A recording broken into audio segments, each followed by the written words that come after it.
Two Mics on Sunday. Kick it on Talk Sport.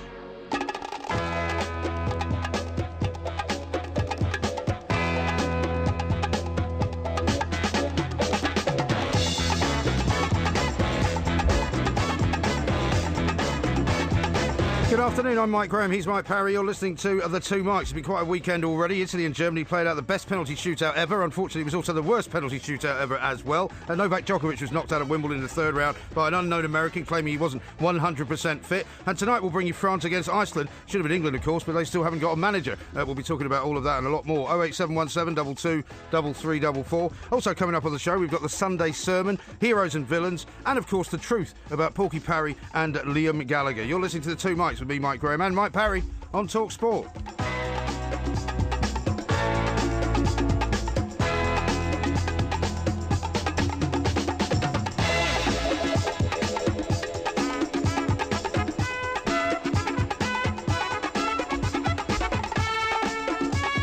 This is Talk Sport. We are The Two Mics. It is Sunday afternoon. For those of you of a spiritual bent, Mr. Parry will, of course, be introducing you to your godly side a little bit later on in the show. But it is now time to say a very good afternoon to the man that takes on popstars, rockstars, anybody on Twitter who gives him a hard time, Mr. Mike Porky Parry.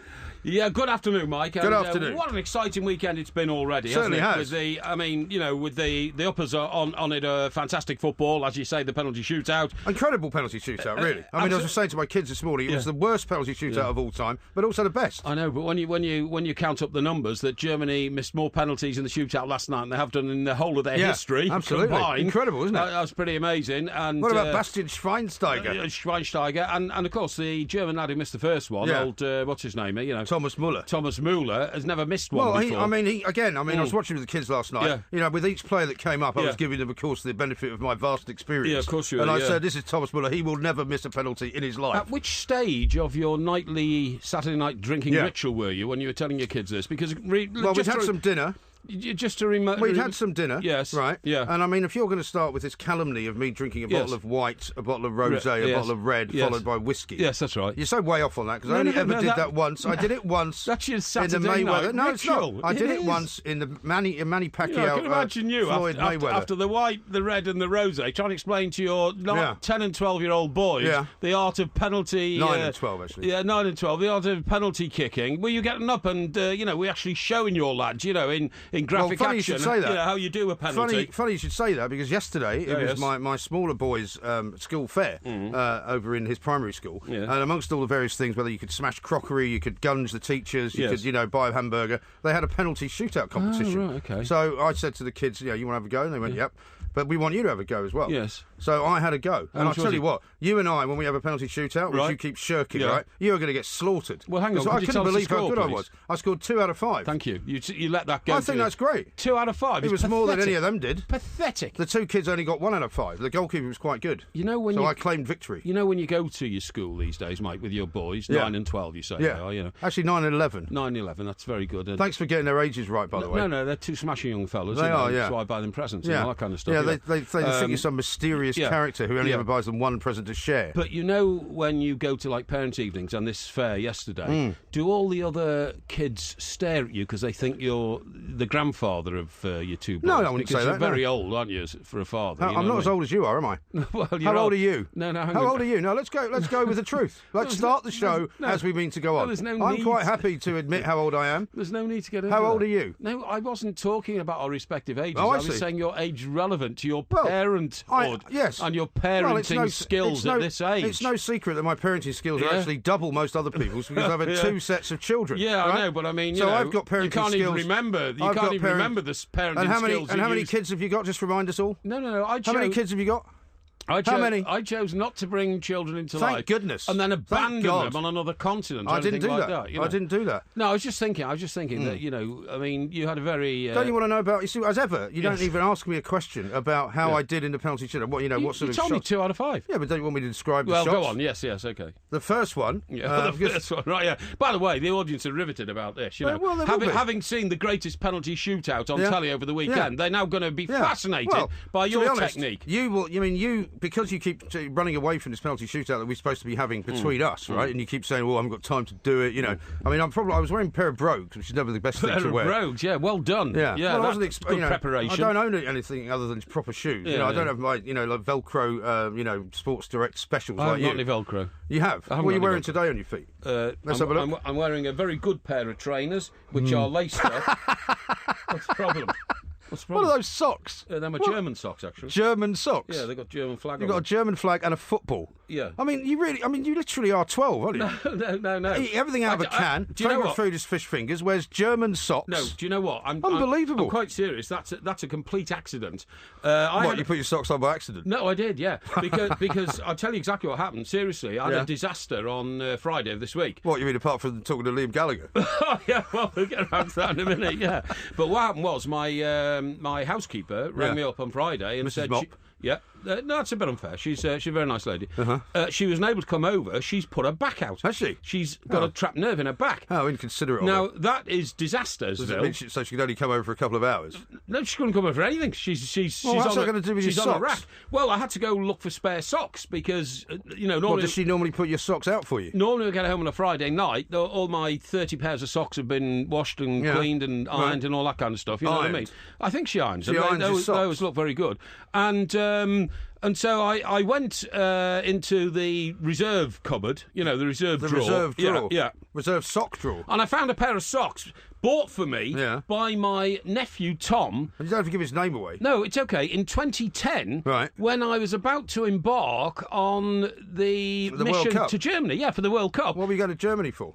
That's where the World Cup was being played. It was in South Africa. Oh, yeah, it was, 2006, sorry. 2006, right.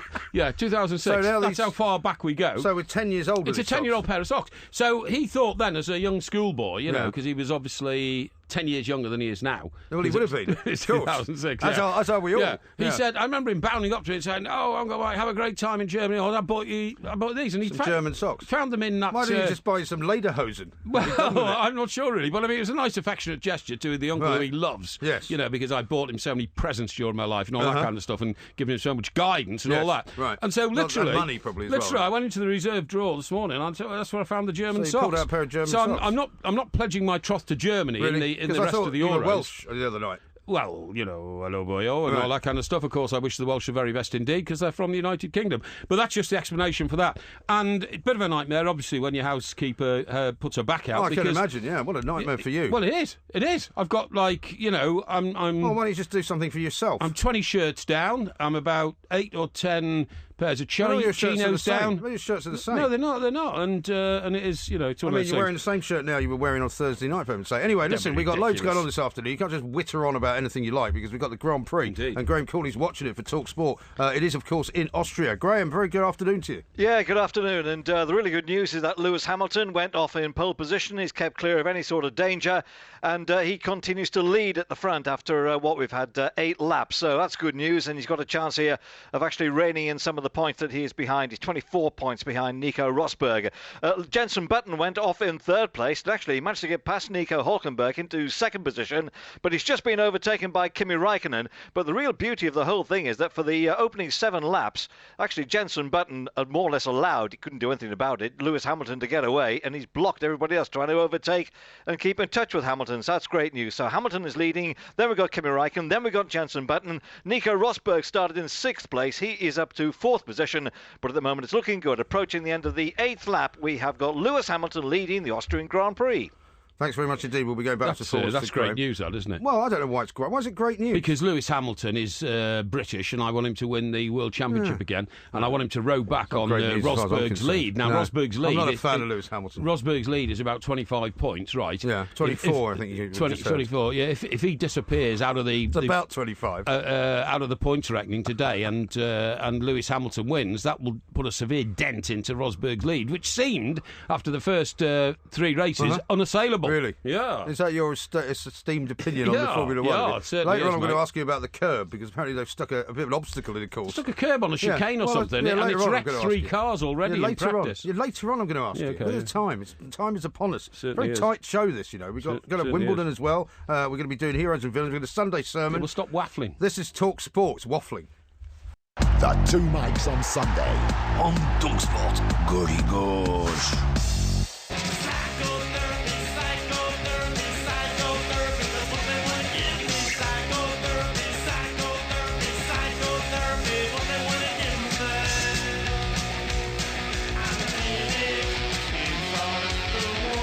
This is Talk Sport. We are the Two Mics. There will be a podcast coming out a little bit later on here. We are on a Sunday afternoon. The Grand Prix is underway in Austria. Lewis Hamilton, as you heard Mr. Parry saying, is in the lead. This is brilliant. Doing rather well. Just before we have a look at the back pages, I must just draw your attention, Monsieur Parry, to a couple of the other penalties we watched last night, because Thomas Muller missed one for Germany. I know, but what about that guy Zaza, who did this kind of comedy run-up, where he's like literally sort of running on the spot, and then he fires it over the bar. Unbelievable. Like really a long way over the bar. Yeah. And then the worst one, I think, of all, Graziano Pelle, right, who is known to members of my family, I have to say. I can't tell you exactly how. Right, okay, And when he was another one, when he came up, and I was saying to my kids, this guy, you know, we know who he is, you know, we know where he goes out for dinner and that kind of thing. Tremendous player, plays for Southampton. He's about to score a great goal. And he dragged it, literally, sort of 4 feet wide. I know. And really slowly. I know. And isn't the worst thing when you're the last one who misses that last penalty and, oh, my God, you want to be forgiven for your nation. Not when the nation is Italy, because they are very, very passionate people, you know what I mean? And Germany has never beaten Italy in that kind of, level of competition, In right? 8 previous meetings, at that level, I mean, obviously they've... probably, we're not talking about friendlies, we're talking about in World Cups and Euros, right? No, I'm talking about... past the group stage, you see what I mean? At that level, never beaten them. The knockout stage. And do you know what? When I read that, I found that astonishing because, of course, Germany have got a tremendous record of success in both the Euros and the World Cup. So they must have been lucky in missing Italy in the draw on quite a lot of occasions. They must have been, absolutely. Yeah, because I mean, funnily enough, when I was telling you earlier about my penalty shootout experience yesterday. Oh no, nobody's interested. What I thought about, mate, we haven't got that much time. Hang on, what I thought about, right? What were you wearing, by the way? What were you wearing? I was wearing something very similar to what I'm wearing now, except I was wearing a long sleeve shirt. And these trousers. And chinos. Well, trousers. Chinos, yeah. Well, they're sort of chinos. And brogues. Yeah. Well, I mean... So to score 2 out of 5 in that kind of outfit is pretty amazing. Pathetic. But the thing about it was, right, the kids... Was it a small goal, by the way? No, it wasn't. No. Was it a full-size goal? It was slightly smaller than full size. Well, I mean, that's even more pathetic. No, it was smaller than full size. That is even more pathetic. And because of my age, right, as you've said before, I had to go really far back, because depending on what year of you were in at school, you were either playing against a younger goalkeeper, like and a 10-year-old. how old was your goalkeeper? My goalkeeper was about 30. God. What's funny about that? I don't know. Well, listen, you can put your money where your mouth is. I don't know why you bothered. You can put your money where your mouth is. Did anybody get this on video? Nobody videoed it. Nobody from your family? They didn't, no. You know, the mother of your children? No, she forgot to bring her phone. Oh, no, that's kind of woman she is. That's a convenient forget, isn't it? She has no interest in anything I do. Very convenient forget. Anyway, people don't want to hear about your penalty. Yeah, all right. Well, I want to tell you, but I'll tell you later when we have a bit more time, because I want to talk to you about what's on two stories on the back pages this morning. Right. Which would, I'd have to say, even shame you. Yeah. Right? First one on the back of the Sun. Gerro Lyons talk. Ex-skipper to be offered coaching role. Stevie G and players will help pick boss. I mean, what makes anybody think that Steven Gerrard, 1, is ready to be a coach, or 2, has got anything to offer? Why would having played for England and won nothing? Yeah. Why would you want him? Whose name is on that story? The story is written by Mike McGrath. Yeah, a very experienced. Oh, really? Do you know? Very experienced. When was the last time you spoke to him? Football reporter. Well, I don't speak to all my contacts every day. Really? But what I was going to say is, how relieved they must be. What I was going to say is that there is an element of something happening in that story, obviously. Because, what do you mean? It might be true. No, I'm not. What I'm saying is, there's an element of something in that story. Yeah. Which means that you can't dismiss it. You certainly can't dismiss it. I'm so not back dismissing on the it, but what I'm saying is that, you know, you can tell by what's on the back of the Mail on Sunday that there's not a lot of news around. Well, because you know what their headline is? Go on. Hoddle happy to talk to FA. See, I don't get this. Hoddle, I will talk to the FA. Well, why wouldn't he? Former manager is happy to discuss the England job if invited. Yeah, but why wouldn't he talk to them? But I mean...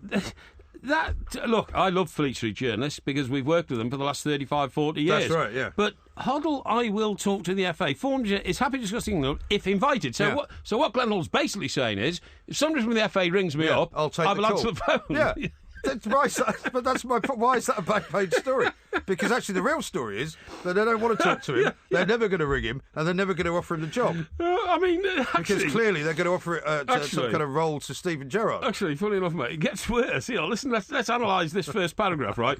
Glenn Hoddle would be ready to speak to the FA if they wanted him to do the England job. Unless he was asleep. Hang on. No. Don't interrupt. I'll read that again. Right. Glenn Hoddle would be ready to speak to the FA if they wanted him to do the England job. Yeah. Dash. Right. But has had no contact from the governing body. Fantastic. Absolutely brilliant. It's amazing, isn't it? Now, the other big story we have to talk about, of course, is Novak Djokovic, because I watched the game yesterday. Yeah, terrific. I started watching Andy Murray, which became very boring very quickly because Murray was all over his opponent, right? But then suddenly saw that Djokovic was back on court and rain delay here, rain delay there, and he was 2-1 down. It was 5-all in the fourth set. Yes. And he just didn't look like himself. He actually hit one shot off the end of his racket, which is the kind of thing I would do. He looked bored or disinterested or something. There's something not right, because he gave a press conference afterwards and he was asked, are you fit? And are you 100% fit? And he said, not really. Yeah. Not really. What is interesting is we're a very football-dominated country, particularly at the moment, because the Euros are going on. Well, not really, because England are out. So we're all watching the tennis. Yeah, but, well, I'm just saying to you, represented on the back of the page of the newspapers this morning, it's still football. You've just highlighted the fact that great story about Glenn Hoddle. You've just highlighted the fact that the Mail lead on Glenn Hoddle. I'm looking at the Daily Express. Hands off our boss. Gunners give Wenger new contract. Wenger's not going either, is he? Well, I wouldn't have thought so. Yeah. Giggs, I'm ready to be a boss, and all that, and you've got another couple also, just on Wenger for a second there. Yes. Hands off Wenger. Yes. They haven't approached him, have they? No, not so to my knowledge. So why are they saying hands off? I don't know. Why don't they just call Glenn Hoddle to get it over with? Yeah, this is an exclusive, right? Yes. Arsenal will fight to keep Arsene Wenger from becoming the next England manager. OK. Maybe they should go round to Glenn Hoddle's place and wait for the phone not to ring. Well, I have to say, that doesn't come as staggering news that Arsenal will say, we'd like him to stay here, please. But what I was going to say to you is, looking at the broadsheet, one of the few broadsheets left, the Sunday Telegraph. What do you mean one of the few broadsheets left? It's one of the few broadsheets left. There's only the Sunday Telegraph and the Sunday Times. Yeah, there's two broadsheets. Yeah, what about the Independent? No, the Independent's not a broadsheet.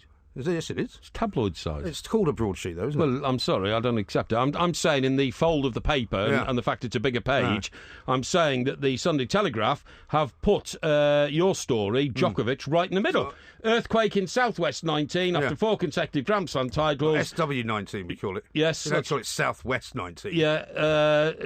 Djokovic is out while Murray marches on. Yeah. Now, that's the great news, Murray marching on, because although Murray... You don't like Andy Murray. I do like Andy Murray. No, you don't. I do. You're always telling me what a misery he is and what you don't like him, why you don't like him representing Britain. You're putting words in my mouth there unfairly. You're always having a go at him. No, I don't. I like him because he's British and he's a winner, because he's won the Wimbledon title and he's won the US title, right?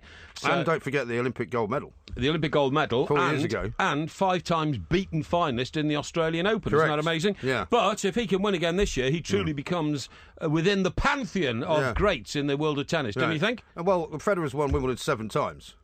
What? Federer's won Wimbledon 7 times. Yes, I know, but not many people have won it. Andy Murray's won it once. Not many people have won it twice. Really? No. How many people have won it twice? Well, Boris... I saw a great show once, and Boris Becker and Jimmy Connors were both on this show, and Jimmy Connors was going on in his American voice, well, I got to tell you, I was a Wimbledon champion, this and that. I was a Wimbledon champion. Barnsley. Yeah, as a Wimbledon champion. And then Boris Becker said something like, actually, Jimmy...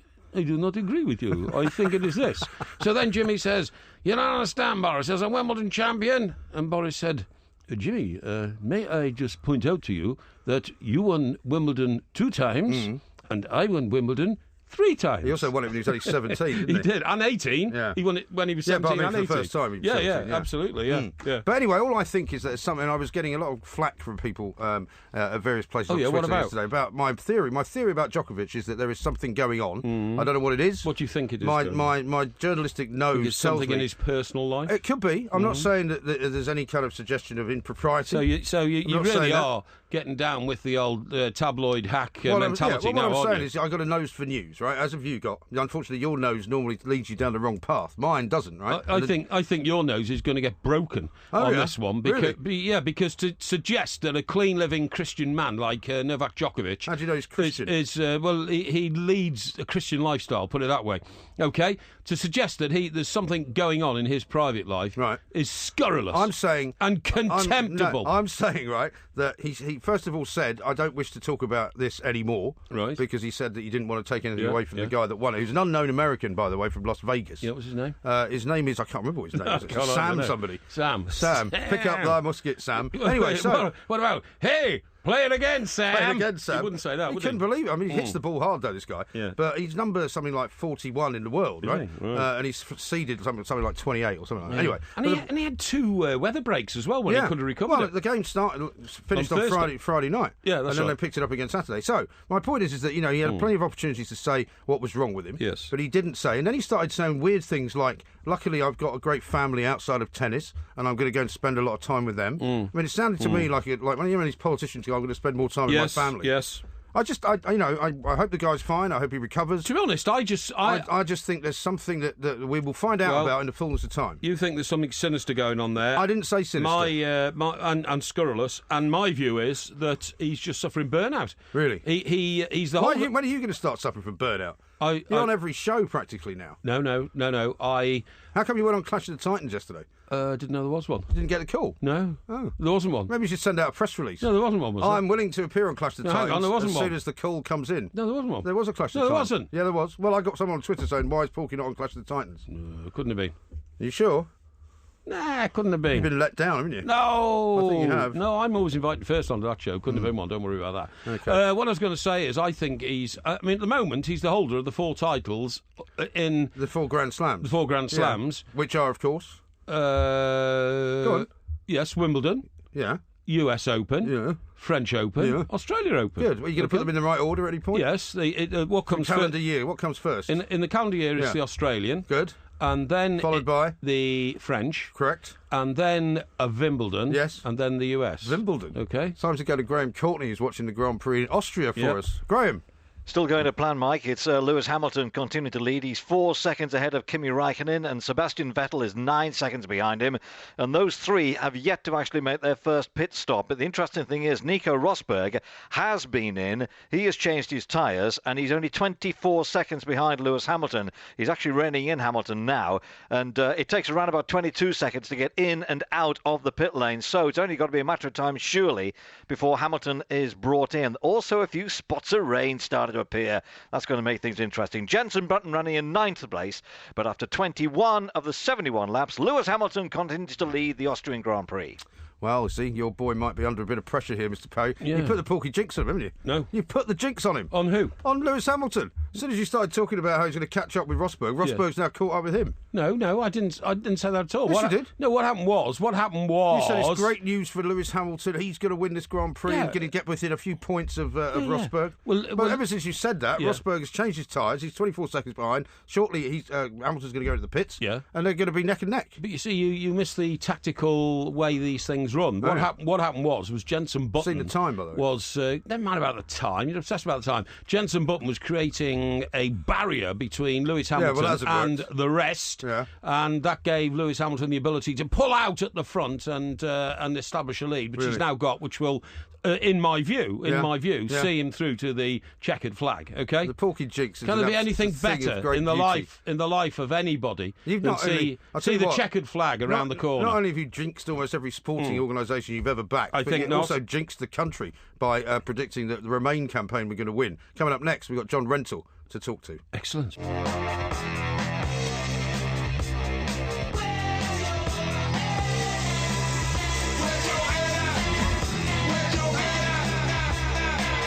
This is Talk Sport. We are the two mics with you here on a Sunday. We'll keep you updated with what's going on the Austrian Grand Prix. But one of the other running stories, and I have to say, Mike, one of the most surprising things that you can now see on any 24-hour rolling news station is that they're doing sort of live updates on the Brexit kind of leadership race, as if it's a game of football. Yeah, exactly. You know, where you're going, and over here on the left it's Theresa May coming up on the inside. Over on the other side we've got Boris Johnson saying this. Yes. We've got this new sort of player in the team, Andrea Leadsom. Yep. And we're going to talk now to John Rentoul from The Independent, of course, one of our favourite political commentators. Indeed. Last time we spoke to him, in fact, was the morning of the referendum result. It was. Where we were all sitting around in a bit of a state of shock. John, a very good afternoon to you. Yeah, good afternoon. Well, I mean, if we thought that was a bit of a shock, it's all been kind of turned into a pantomime, really, in the last week, hasn't it? Well, the shocks keep coming. I mean, it's like an earthquake and the aftershocks, because we had David Cameron resigning the morning after, having said that he was going to stay on and implement the will of the people. And then the following, the weekend, we had Hilary Benn being sacked as Shadow Foreign Secretary, and Labour was thrown into a leadership crisis as well. Which is all still ongoing. And I mean, part of me wonders about whether any of these politicians have learned a thing? Because supposedly this was, as we said, the sort of peasants' revolt in a way, that people decided they'd had enough of the status quo of the European Union and they decided to vote to leave the European Union. But, I mean, is anyone out there in the general public actually interested in all of this toing and froing and all this politicking and jockeying for position? Well, not in the details, no. But I mean, there is a very important question to be dealt with here, and there is a clear difference now between Theresa May and Andrea Leadsom, who are both competing to be the next Prime Minister. Theresa May wants to put off triggering Article 50, which is the sort of formal procedure for leaving the EU under the treaty, whereas Andrea Leadsom wants to trigger it straight away. So, that argument is raging on the one side, and then the Remainers can't decide whether to accept the verdict of the British people or to seek to change it. Yeah, it's extraordinary. John, you are a very experienced political commentator, and I've tried to put together the pieces of the jigsaw over the weekend. Michael Gove is getting a really bad time from a lot of people. You know, he's a treacherous A2, a Govey and all that kind of stuff. But I think he acted genuinely in the interest of the country, because from what I've read, it appears that the day after the result, he thought that they'd hit the tarmac running, but Boris went and played cricket, right? Yes. The day after that, he was down to Boris's house in Oxford for a meeting with his two trusted aides, only to find that actually it wasn't a meeting, it was a barbecue with lots of drink involved, and nobody got down to any talking. The day after that, he found that Boris had only prepared 400 words of an acceptance speech when there should have been 3,000. He then, on Monday morning, reads that Boris... Hang on, excuse me. He then reads that in the Daily Telegraph column, Boris writes that, immigration was nothing to do with it. Michael Gove suddenly came to the conclusion, Boris is a clown. I'm going to have to step in. No, Mike. Michael Gove had actually sub-edited that Boris column for the Telegraph and didn't have a problem with it. He said it's very good. I thought he only had a very brief look at it and didn't spot the immigration line. Well, in that case, he should have read it more carefully. No, hello. I mean, Michael Gove is a journalist, right? Yeah, but I'd like John's interpretation of my answer then. Thank you. Yeah, John. No, well, I'm quite sympathetic to your view, because I think Michael Gove has been a very good reforming minister, although he's made himself very unpopular with parents and teachers when he was at education. But, because he was tough on them. Yeah, exactly. So, I like Michael Gove, and I think he's a serious reformer and a good minister. But I actually agree with him when he said that he didn't think he had the qualities necessary to be Prime Minister. And I think I also agree with him when he says he has no charisma. Yes, and if he had a problem with Boris, it is astonishing that he didn't realise that there was a problem with Boris all that time during the referendum campaign when they were fighting together to get a Leave vote. For him to just suddenly turn around, in the last few days and say, "I've actually realised that Boris isn't up to it," doesn't portray him in a good light. Also, it doesn't look great, does it, when your wife writes you an email in which she sort of portrays herself as Lady Macbeth, reveals that both Rupert Murdoch and her own boss, Paul Dacre, don't like Boris, and it all seems very odd, doesn't it?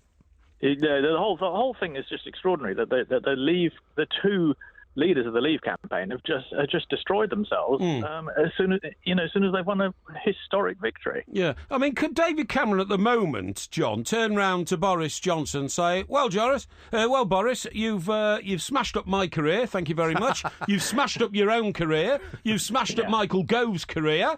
And who's next? And maybe you could join the Labour Party and smash up Jeremy Corbyn's career. And you might have even smashed up the country. What was it all about, Boris? I mean, could David Cameron be saying that?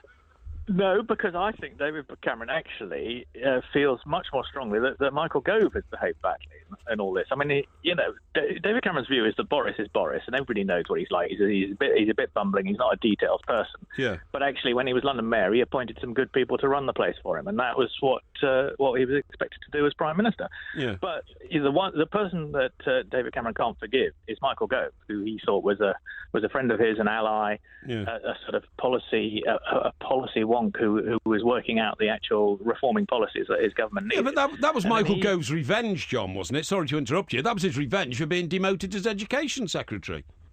Yes, but I mean, if Michael Gove couldn't see that was in the interest of the government and the Conservative Party as a whole, because he had made himself so unpopular and so toxic in electoral terms, then that just shows that he's got no judgment. And I'm afraid it's just proved this week, because Michael Gove has managed to destroy Boris's career and his own, and he's handed over the leadership of the Conservative Party to a Remainer. It's amazing, isn't it? And I mean, and when we now look at the what appears to be the kind of the battle lines being drawn up between Andrea Leadsom and Theresa May, critics of Theresa May say, well, she shouldn't be running the country because she actually voted to remain. So how could she carry the public's will over to Brussels and sort out a proper, exit from Europe? On the other hand, we've got stories today from Andrea Leadsom, who's being sort of praised as this incredible sort of saviour Thatcherite woman who used to work as a banker. But they're saying in the papers this morning that basically she used to be opposed to leaving the EU because it would be a disaster.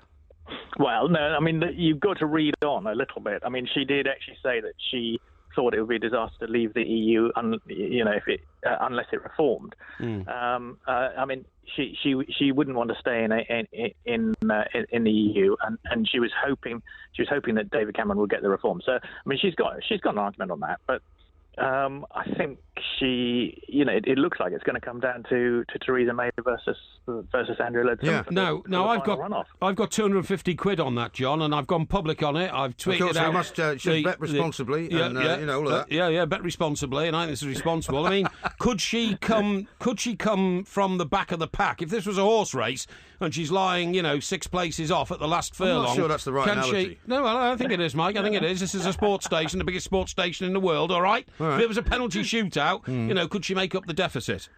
Well, you're asking me to make another stupid prediction about politics. Well, it's a pretty stupid question, to be fair. So I'm going to no, it's not. No. So I'm going to make a stupid prediction because I like making them, and I think Theresa May is going to win it, because I think the significance of the YouGov poll of Conservative members, which was carried out like Thursday. I can't remember. Anyway, it sort of feels like years ago. It was probably only the day before yesterday. Mm-hmm.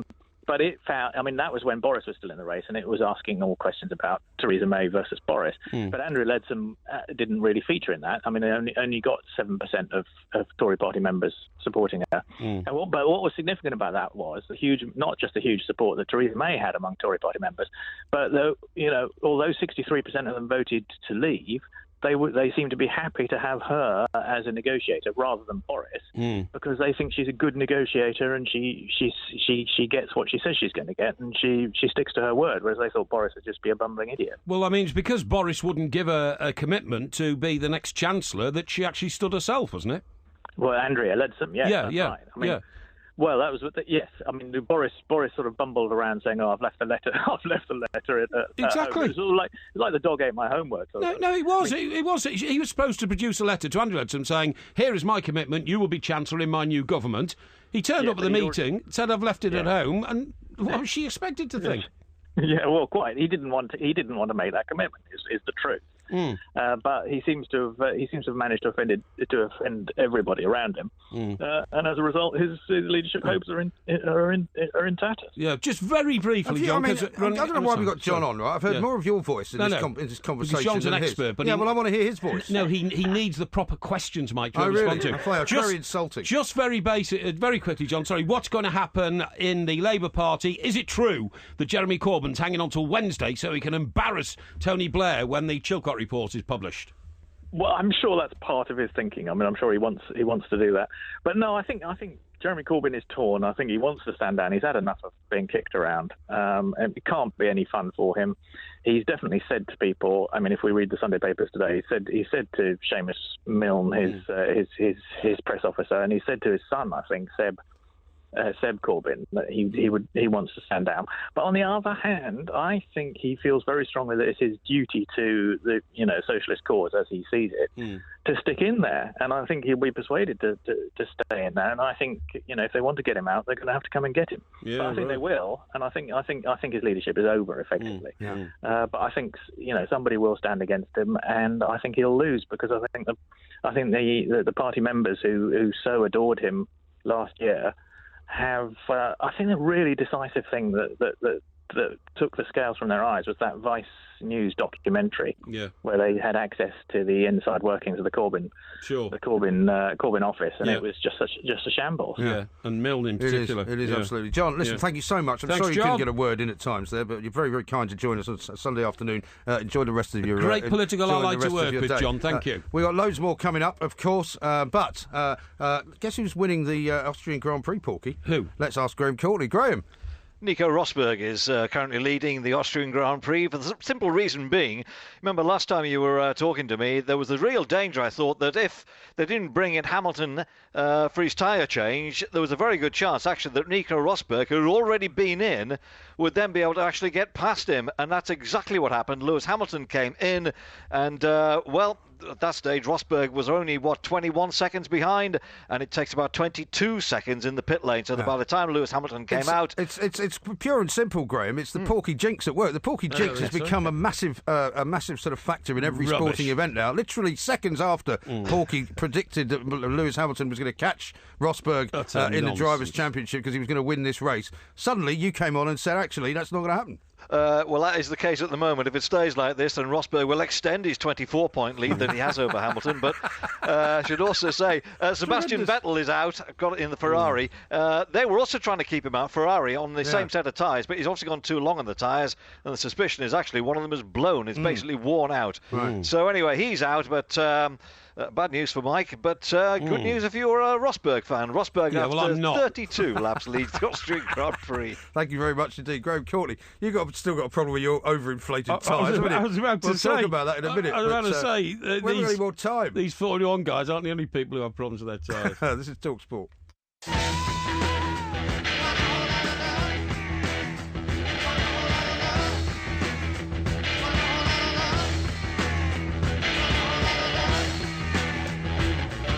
This is TalkSport. We are the two mics. We'll do a Sunday sermon from Porky very, very shortly. A couple of tweets to read out to you, though. Here's one from Adrian, who says, by the way, Mr. Parry, you said not that many people have won Wimbledon twice. There's about 10 of them, apparently. There's Rod Laver, there's Newcombe, there's Connors, there's McEnroe, there's Edberg, there's Sampras. Yes. You can obviously have to count Federer and Djokovic as well. Historically, yes. And here's about this one from somebody in, I don't know if it's from Drenuid, or somebody who is in somebody called Drenuid. Was that in Wales? It's funny how Parry that England are out. You're supporting British. You disowned your Welshness a long time ago. We don't need your support. So as one Parry to another, stay that side of the border. Yeah. Actually, his name's Parry as well. Oh, right. Okay. Well, I don't know if you're Fred Parry, Harry Parry, or Jerry Parry, or whatever. But all I'm saying is they're British. Jerry Parry. They have my loyalties. Okay. All right. No problem at all. Now here's one from Minor. It says the Independents are not a broadsheet. No longer. It's an online blog these days. It is actually. But you have to say that it's still known as a broadsheet outfit because even though the eye is still produced, you would still say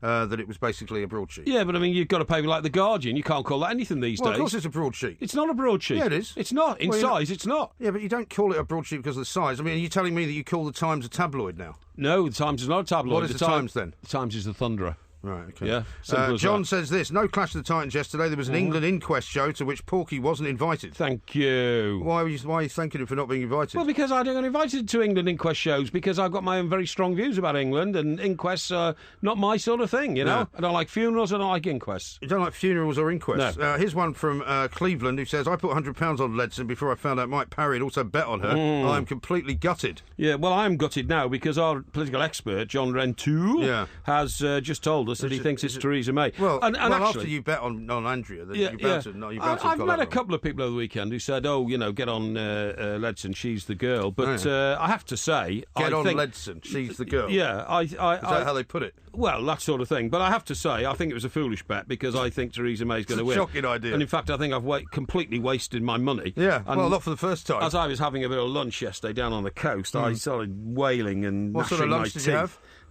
Yesterday, I'm trying to remember where I was now. I was in... 3 bottles of Pinot before your row with Liam Gallagher. No, not at all. It was... I'm trying to remember what it was. You can't remember where you had lunch?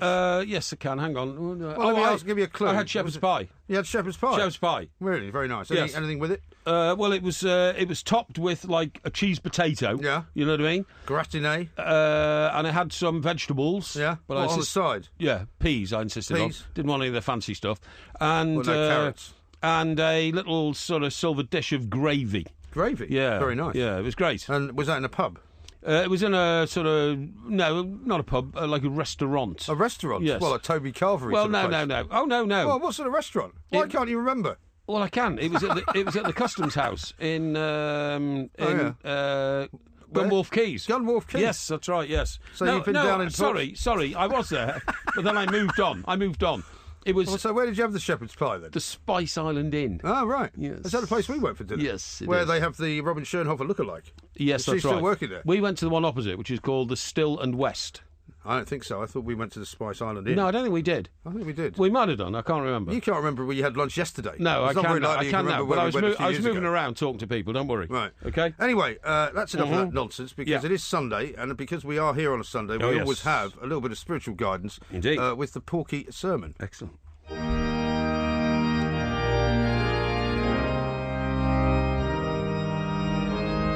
Now, this is where I read you a passage From the Bible. From the Bible. And I interpret it. And you interpret it, right? And today's passage has been selected for us Yes. by the very competent staff behind the glass. Yes.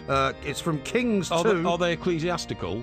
I can't answer that. It's Okay. not fair to ask that question. All right. I think it's illegal to ask the question. Okay, well, go on then. I don't think it's anything to do with you. Tell me- what religious persuasion the staff at TalkSport are. Well, ecclesiastical can cover many, many religions. Yeah, well, they might be atheists. I don't know. Okay. You Yeah. can't ask the question. All right, go on. Kings 2, chapter 2, I should say, verses 23 to 24. Oh, I know it well. Do you? Yeah. Okay. You ready for me to read it to you? Yes, please, yeah. From there, Elisha went up to Bethel. As he was walking along the road, some youths came out of the town and jeered at him. Go on up, you bald head, they said. Go on up, you bald head. He turned around, looked at them, and called down a curse on them in the name of the Lord. The 2 bears came out of the woods then and mauled 42 of the youths. Here endeth the lesson. Yes, okay. What do you make of that? Well, It's an astonishing passage from the Bible. that. It is an astonishing passage, and it's not very biblical, really. What do you mean? Well, the bald head is not a bald head. Oh, really? You see what I mean? So You mean where it means something else? well, you think that you think that go on up, you bald head is the old fashioned interpretation of go on up, you slaphead. Something like that. You see what I mean? Yeah, is it not that? No, it's not that at all. What it means is the person we're talking about, Elisha, refused to cover his head in the traditional garb of the day. What was that? Well, a cover, like a head cover? like a headscarf. A headscarf, headscarf. you see. Right. So he refused to have a headscarf because he said nothing will come between me and my Lord. I see. Right. Right. So he refused to have a cover on his head. Oh, so they were abusing because I wasn't wearing anything. Exactly. I That's see. exactly what I'm saying. Yeah. So it was nothing to do with him having no hair and looking like a billiard ball, although they didn't have billiard balls in those days, so they wouldn't. But you understand what I'm saying? Yeah, they might have played some version of Boule. Yeah, or something like that. Yeah. So when they said, again, go on up, you bald head, they meant you sinner, because you have nothing on your head, okay? He turned around, looked at them, and called down a curse of them in the name of the Lord, i.e., Lord, in my hour of need, please help me. Yeah, and some bears came out of the woods. Well, no. Where they've been visiting. No, you see, this is another interpretation. You have to understand that some ewes means quite a lot of ewes, okay? Yeah. And what happened there was that Elisha was able to call on a group of other ewes locally. Oh, you mean the bears was like a name of a gang? Exactly. Oh, right. Well, like the Bloods and the Crips. Yes, I see. mean, bears didn't come out of the woods because there were no bears Well, in the bears woods. go into the woods, don't they? Yeah, but there were no Everybody bears. knows that. No bears coming out of the woods, because if the bears had come out of the woods, bears are an indiscriminatory breed of animal, and they don't. Do they have bears in the Middle East? No, exactly. That's why Because they they don't. have them. I mean, they had them in like Eastern Europe. Yeah, they have got them in Siberia and all that kind of stuff. I'm not talking but, about Siberia. I'm yeah. talking about places like former Yugoslavia. Yeah, right. You know, They've got a few there as Serbia, well. they've got a lot of bears there. Yeah, most of them have been shot now, to be honest. But anyway, the thing is, the bears reference came out of the woods and mauled 42 of the ewes. Yeah. That means a gang of townspeople who looked up to Elisha as From like the Bethel posse. Yes, not the Bethel posse. I mean, you're trying to modernise this too much. Oh right, I'm trying to modernise it too Yes, much. And you're saying yes. this represents a gang of people. Oh, definitely. They came and they said they cast them out basically, and they said, damnation on you, and You've seen the time, by the way. and they beat them up basically. Yeah. Put the boot in. Yeah. And do you know what they used to do in those days, which was very cruel? Yeah. They'd get hold of you, knock you to the floor, and then they'd drag you towards a rock, and then they'd lift your head and smash it on the rock to knock all your teeth out as punishment from God. Can I just remind you, the Porky sermon is also supposed to show a bit of guidance and tell you what this actually means for you people listening. I've just told you. Well, we're going to run out of time before we get to the punchline. What it meant was this. Basically, the modern interpretation of this is bullying is not a good idea. Right. Do not take the Lord's name in vain. And that if you decide that you have the courage to stand up to those who would bully you, the Lord will look after you. Okay. I can see that. Okay. Rosberg's still winning, by the way. Yeah. This is Talk Sport. That won't last for long.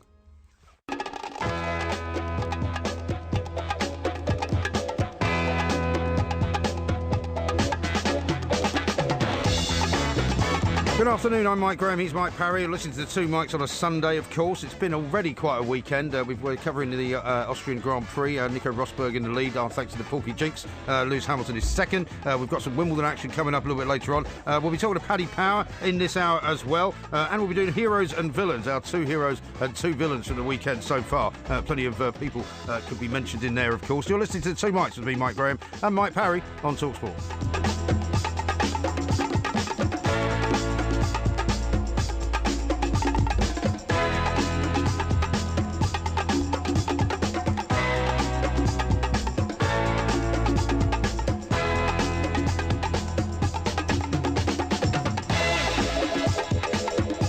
This is Talk Sport. We are the Two Mikes. There will be a podcast coming out a little bit later on, of course. Now, I should mention to you that Monsieur Buffon has been doing a press conference, you know, the Italian goalkeeper. Buffon? And he's been crying. Crying at the press conference. I don't blame him. How old is he? 40? I think he is he's getting up there, isn't he? Some terrific saves last night. One in particular, the one close in, tipped over the bar, you know what I mean? He's a fantastic goalkeeper. By the way, before we talk about safe pair of hands, by the way, have you sorted out your car problem with Brian downstairs? What do you mean? Brian, our commissioner. I don't have a car problem. I did park the car in the back of the... Brian I came up and the only place was actually, it was one of these... what do you call it? Residence permits, parking places. Yes. So I didn't think I could put it there. Well, so I decided to put it in the back. I put it in the back, around the back of the car park. Brian was going to have it towed away. Why? He thought somebody had dumped it there. He thought it had been stolen, and somebody had broken it. No, seriously, broken into the car park at the back and left it there. Didn't. He asked me what the heap of junk in the back was when he saw it. Yeah. And I said, "You won't believe it." I said, "That belongs to MG." And is that total wreck of yours? It's my old Mercedes car. It's very nice. You mean your 13-year-old? Actually, I think it's 15 years old. 15-year-old. I bought it for $2,000. It's got holes in the bonnet, right? It's got holes in the bonnet because somebody bumped it. Somebody scraped it. And you never bothered getting it repaired. Well, no, because they wanted number plate dropped off the other night when it's parked outside the front of this office. Yes, it did. No, that was a different car. It wasn't. You're now getting confused again. I'm not getting confused. You came outside and went, "Oh look, there's a car with a bumper on." The whole number plate's dropped. It wasn't my car. Yeah, and basically it's a wreck. It is a bit loose, the front number plate. It's a wreck. Yeah, of course it's a wreck. I paid $2,000 for it. How much did you pay for your car? Well, in future you should put a sign on it. Sorry, I think it's 41,000 cheaper than yours, and your tyres don't even work. Right? It's going into Mercedes tomorrow. Is it? One tyre. How's the overinflation problem? Well, the computer says that the top left-hand tyre. The top left-hand tyre has got a. Do you mean the near side front? Yeah, okay, but on the computer when you drive it looks top left. You ring them up and go, "My top left tyre's out." It says the pressure on that is 290. 290 what? Well, I don't know, pounds per square inch or something, isn't it? Yeah? No. And the bottom... If it's £290 per square inch, I'm telling you, it would be exploding. And the bottom right is 205. Bottom right? Yeah. What, you mean the offside rear? Yeah, whatever. When you're looking at it on your screen, that's it. You look at top left, bottom right and all that. So I rang up Mercedes and said, "This is a damned outrage." Yeah. And you've been done, haven't you? Well, no, not at all. You've been a quick fit about 8 times with this car. No, I've been in twice to ask them why More it than says twice. it, and they said there's something wrong with the computer. Anyway, because I'm a favoured customer, they're coming to pick it up tomorrow morning. You're a favoured customer because they see you coming. They'll rinse you down for another $1,000. They're coming, and you'll think they're doing a good job because you pay extra money. They're coming to pick it up tomorrow morning. Are they? Not only are they going to diagnostically examine the interior of the Maybe they could diagnostically examine you while at it. No, not only going to do that, but they're also going to return it in pristine condition. It is to be washed inside and valeted washed outside, valeted inside, and given a thorough summer service check. Oh, yeah. How much is that going to charge you? How does it set you back? I don't expect to pay anything for really? it. You know, it's all part of the service, Mr. Parry. Yeah, exactly. Well, especially if you give them that much money for a car. You should expect it to be right. We should have a look at the front pages. We should, yeah, and they are very much dominated, actually, by a terribly sad story. Terribly sad. Over the course of the weekend. And that is the death of Caroline Aherne. Just 52. Incredibly sad, isn't it? I mean, what a talent she was. I mean, the Mrs. Merton stuff and... Yeah. Well, I saw you put out a great tweet yesterday in tribute to her, which said, the question she put to George Best. Yeah. What was it? Well, it was... just to summarise it, because it was quite long there, she said, "Now, George, you were a great footballer, and all that running around... Did it make you very thirsty?" Yeah, and of course, George Best collapsed on the couch. So I remember seeing the show live, and he took it all in good spirit. Right. By that time, he'd left football 20, 25 years ago, and he'd put a bit of weight on, had a bushy beard, and he found it very funny. His sparkling Irish eyes responded beautifully, And of course, the other funny one was to Paul Daniels. Well, that's the most famous one-liner ever. What first attracted you to the millionaire Paul Daniels?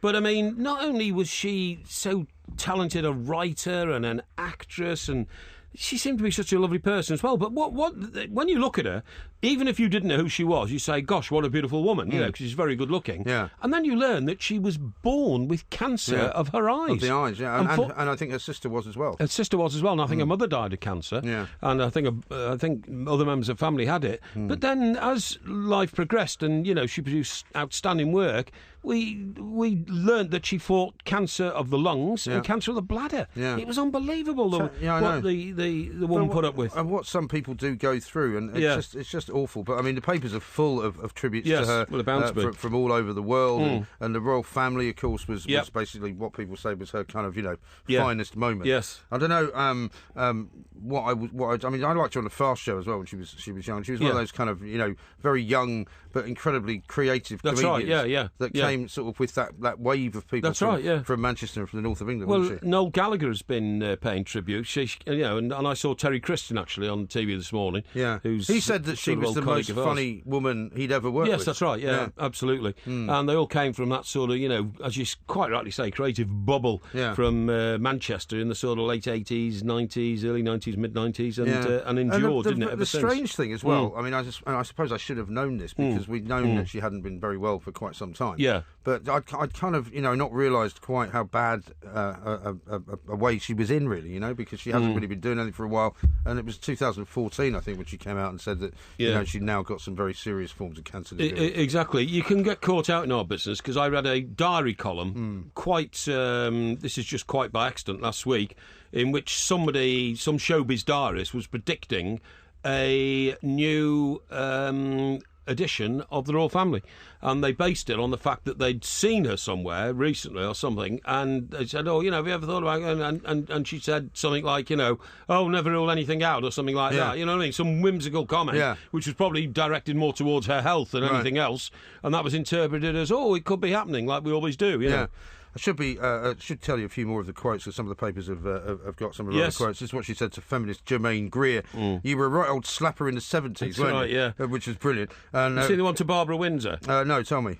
It said something like, everybody loves you because although you're a famous actress, you're really just a little scrubber from London, aren't you? And to Chris Akabusi, do you have to plan your tactics before the race, or do you just try and run faster than all the other blokes? Yeah, it's a very good question. It's very funny, isn't it? And to former Sun Page 3 girl Melinda Messenger, you're more than just a pair of bosoms, aren't you? Because you won Rear of the Year last year as well. Exactly, yeah. Tremendous. Terrific. Really, very sad loss, and very well kind of represented in the front pages. The other one I want to just draw your attention to is on the front of the Mail on Sunday, where, unbelievably, this is almost as ridiculous as the back page headline I've got about Glenn Hoddle ready to take a phone call. Yes. Apparently, Boris Johnson's sister, Rachel, doesn't like Michael Gove. Oh, I wonder why. She calls him a political psychopath. Yeah. Well, I mean, that is it is political. Well, she would say that, wouldn't she? It is political double dealing and treachery of the first order, isn't it? I mean, I'm quite interested really, because when we spoke to our political expert, Mr. Rentoul, and I put it to him, I know exactly what happened.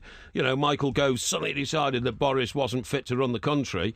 John pointed out to me, well, he'd been campaigning with him for a month. Yeah. So how come he only came to the conclusion he wasn't fit to run the country after the vote, and not before it? Yes. Which is a good point. Absolutely. Now, let me read you a few few tweets as well. By the way, it still looks as though your man Rosberg. Well, Rosberg's now in second position, and Hamilton appears to have taken over. We'll get an update. Well, thank you. Hang on. Who did I say was going to win this Grand Prix? Carried away. Fat face, eh? Why are you getting so carried away? Yeah, because you were celebrating a few minutes ago when you saying, you got your prediction wrong again, Porky. Well, I didn't get my prediction wrong because they've had more pit turns, you see, and more pit stops. And that's why it's all changed round again. How about this from Kirk? Fatto. Get on Leadsom, she's the girl. Sounds like Mike Parody's Blackpool Beach days. I didn't mean that. This one from Scott. Yeah. I think maybe Porky is a man of the people, i.e. he has trouble remembering what he did on a Saturday.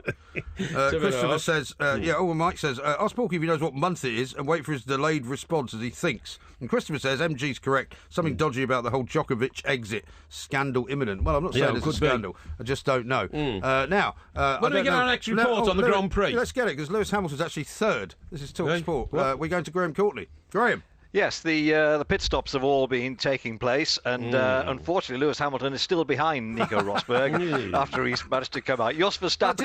Did you hear that ridiculous outburst from Porky there? Because he thought his boy was. You told me he was in the lead. No, I didn't. Idiot. I told you. All I said was that Rosberg had gone into second. Sorry, Graham. Carry on.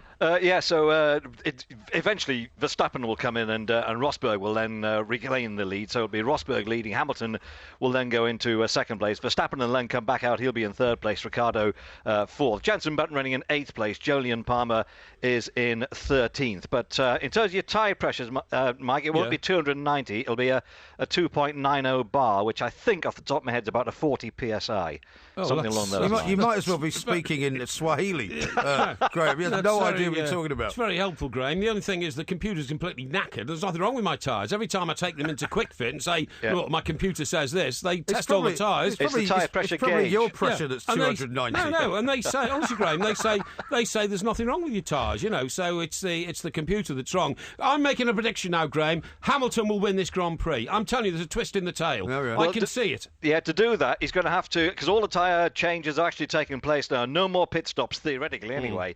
So for that to happen, he's going to have to catch Nico Rosberg, and he's going to have to overtake him. Rosberg's car could blow up. He could always do what he normally does, just crash into him. Well, absolutely. And hope that he survives. Yeah. But anyway, so we got 58 of 71 laps, and Rosberg, well, he's not leading at the moment on the track, but he will be very, very shortly. Rosberg will be leading the Austrian Grand Prix.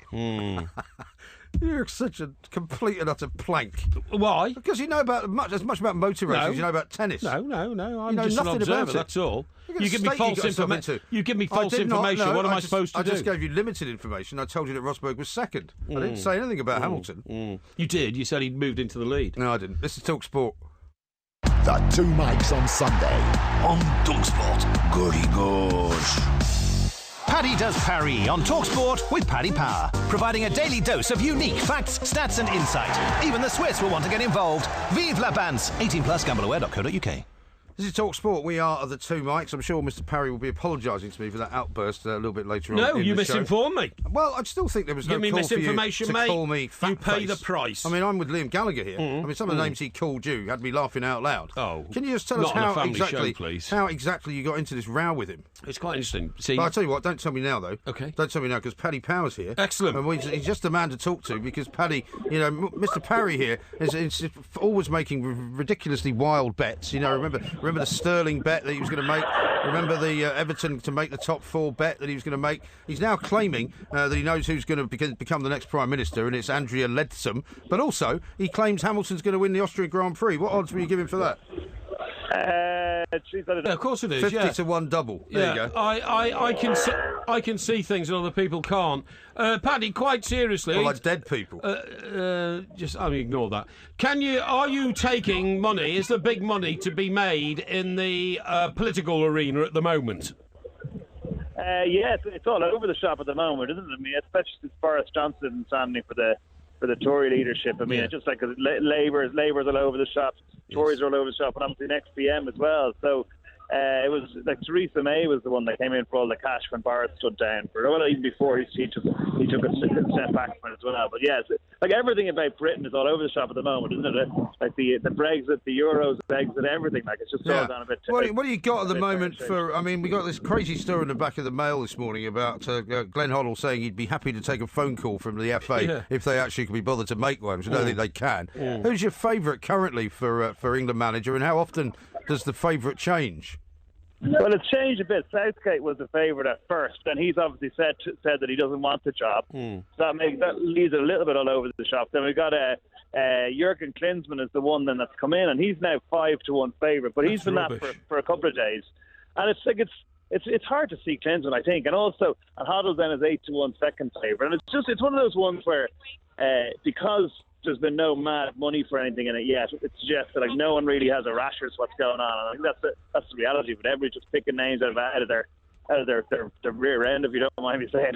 Yeah. I see. It's all very well, but it's not much of a company policy. No, really. No. I see Harry Redknapp as third in one set of betting odds I saw, Paddy. I didn't even know Harry was under consideration. Although I'd personally endorse that. I would say it'd be a good choice.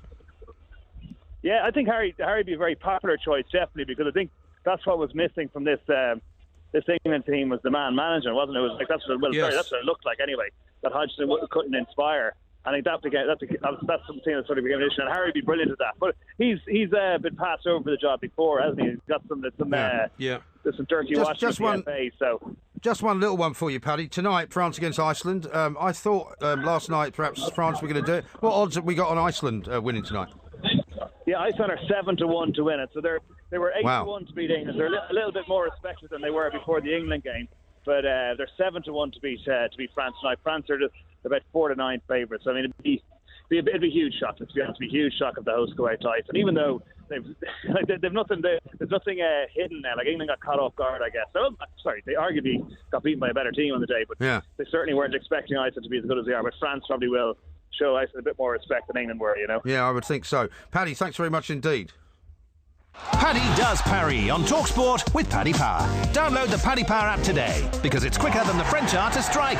Vive la Bance! 18 plus gambleaware.co.uk.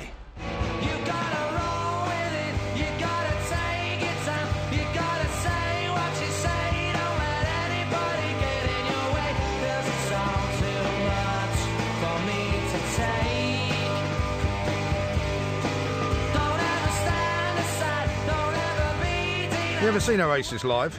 No, but I'd like to. I think they're brilliant. I don't think there's any chance you get on the guest list now. And after Liam said that they're not going to reform, yes, you're not going to see them live anymore, are you? Well, you're not. And I have to say, every time I hear that record, it sends a tingle up my spine. Does and hair stand up on the back of your neck. Does you think brilliant Liam's music. going to come around and start giving you a shoeing? No. I love Oasis. I think they're brilliant. I think Liam Gallagher was a fantastic frontman for them. With an average singer, as you said on Twitter. I didn't really mean that, to be honest. It was a bit of banter. I mean, what happened was he put out another tweet yesterday. Yeah. Was it yesterday or was it Friday night? Friday, that's right. Yeah, before that lunch in the wherever it was. That's right. Yeah. He put out a tweet on Friday and he said, "Our kid," which he spelt as RKID, yes, meaning Noel, obviously, yes, has made it clear now that Oasis will never reform. Mad for it.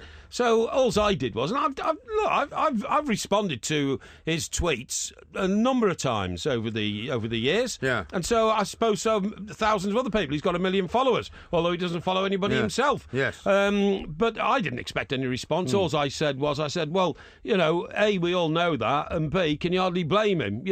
He's a Lennon McCartney style musician, and you're a singer. Well, I put an average singer, actually, which is a bit unkind, but because he's not, he's a very, very good singer. Shall I just read you some of the tweets that he responded to you with? Yes, please. Which I would obviously have to censor for a family show. Oh, indeed. My favourite one was, one of these was my favourite. Sit down and shut up, Papa Smurf. Which was good.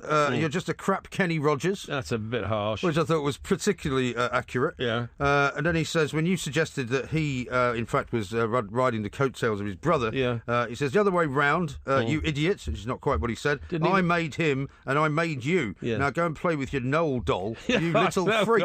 I thought that was particularly harsh, wasn't it, really? But he called me some terrible things. I mean, words we couldn't mention on a family show. What are you having? Great. Yeah. You reckon so, you soppy idiot. Yeah. He's average and you know it. You stay tuned, big ears. Be prepared to be dazzled, as you were. And then another phrase, another word that I can't use. Shocking language, to be honest. Second part of which is jockey. Shocking language. That's right. Yeah. And the first word began with K. Yes. Yeah, in terms of K. Silent K. Jockey, yeah, that's right. You can't spell it out. You can't help it, can you? No, but you know what I'm talking about. Yeah, it was all very unfortunate. I'm very glad my mother's not on Twitter, because she would have been massively offended at the way he But this is what happens when you take these guys on. Yeah. You know? But I said, look, Noel Edmonds. Noel Edmonds, I'm sorry. No, sorry, Noel, you're not involved. Maybe that was why he got so upset. Maybe. Reform with Noel Edmonds. Noel Gallagher is a regular guest on TalkSport. He certainly is. We love him on all sorts of shows, and also he's a good media operator. He's also told me to F off in real life. Yeah, well, you told me that, yeah. In Chicago. But he's also a good media operator in the sense that, do you remember after the Manchester City, which big game was it, when he went on telly and he stood there with a Sky microphone in his hand and he talked for 10 minutes about it, and he's very, very knowledgeable about the game. What was that? Was that? It was one of the Champions League games. One of the Champions League games or something like that, you know, but he actually thought. Now, I don't understand why Liam, who, is the other half of the duo, and they apparently fall now. Why can't he respond like that? Why can't he come on? He's got one of those famous voices in the world. Because they're within. Yeah, but do you remember when he closed the Olympics 4 years ago, right? Right. And his voice is gone. Voice is absolutely gone. Well, I mean, singing voice? Yes. Yeah, but he's still got a voice to speak. He can come on to TalkSport. I've invited him on and said, look, you want to come and explain? Well, yeah, but he hasn't been back on Twitter since the spat he had with you. Well, I haven't 24 hours. Neither have I. What do you mean you haven't been on Twitter in 24 hours? Well, what I mean is I haven't been, conversing with him. No, I don't mean I've just been responding to people's views on it. Yeah, but he hasn't been on Twitter at all. No, that's he fine. Hasn't put out any other tweets. That's but fine. You know how Noel describes him, and some people actually said that there are some similarities between he and you. Oh, yeah. Because what Noel said was that basically he's a man with a fork in a world of soup. Yes, I know, yeah, that's a bit And harsh, I actually put a tweet out that said there's some similarities between Oasis and the two mics. No similarities at all. Yeah, because there's one who's mouthy and aggressive, and there's another who's sort of contemplative, cultural and creative. Yeah, and just basically idle and dilettante towards his job, and that's you. Now, what I was going to say was, the one accusation I put to him, I didn't put to him, I said to the people who were getting involved in all this, I was like, can anybody name me one great song that Liam Gallagher has written? Yeah. Because it's not provocative at all, though, is because all the information that I've garnered over the years following Oasis, and I got all Even though you've never seen them. No, you've got their greatest hits. Yeah, of course I have. And I don't think they've got a greatest hits album, have they? I've got all the albums they've made, Standing on the Shoulders of Giants and... Any others? What's the Maybe one? Definitely Maybe. Definitely Maybe. Maybe, I've got that. Definitely. What was the first one? The first Oasis album. Yeah, with the picture of the street while they're walking up and down. The one with Don't Look Back in Anger. Don't Look Back in Anger on. What was that called? Yeah, I don't know. Definitely Maybe. Was that the one? I thought that was what you were talking about. I think that's the one I'm talking about. Definitely. It looks like the street round here. There's a street round here called Rupel Street. Yeah. And it's often closed because TV companies go and take pictures because they're Victorian cottages. I haven't seen it closed for a long time. Yeah. They used to belong to railway workers because it's near Waterloo Station, and the street is absolutely similar. I don't know whether they're doing the same. But anyway, I said, does anybody ever, Where are you going with this story? Well, where I'm going is he then responded by saying, try Don't Look Back in Anger, you, and then, a load of expletives about me and... What, inferring that he'd written Don't Look Back in Anger? Yes, that's what he said. But I mean, look, I'm perfectly prepared to accept he co-wrote it with his brother or nothing like that. It's very good of you. I then said to him, and I said, I don't know why you're getting so upset. You're a great singer. I would like to have been you. I wish I was you because you're an icon and a cultural icon of the the years. Then you start creeping to him. No, I didn't. And then I said, what did I say then? Then I hang on. And then I said. As far as I knew, Noel had written Don't Look Back, and I said, what your brother did for you, and you must never forget this, is that you're a great singer, you're a great front man, but your brother loaded your vocals for you. Yeah. That's all I said. Yeah. Well, you can't argue with that, really. Well, exactly. Anyway, he's got a contract out on you, so I'd watch yourself on the way home. This is TalkSport. Some guy from Manchester stalking. Yeah, absolutely. Rosberg is back in the lead. Hamilton in second place. Not much between them, though. Battle going on at the Austrian Grand Prix. Half a second. We'll be hearing from half a second. Yeah. I don't think so. Yeah, it is. It's half a second. Yeah, calm down. Come on, Lewis, put the pressure on him. Calm down. Make the German bottle. What? Bottle it. This is TalkSport. Everyone's a winner, baby, that's no lie. That's no lie. You never fail to satisfy.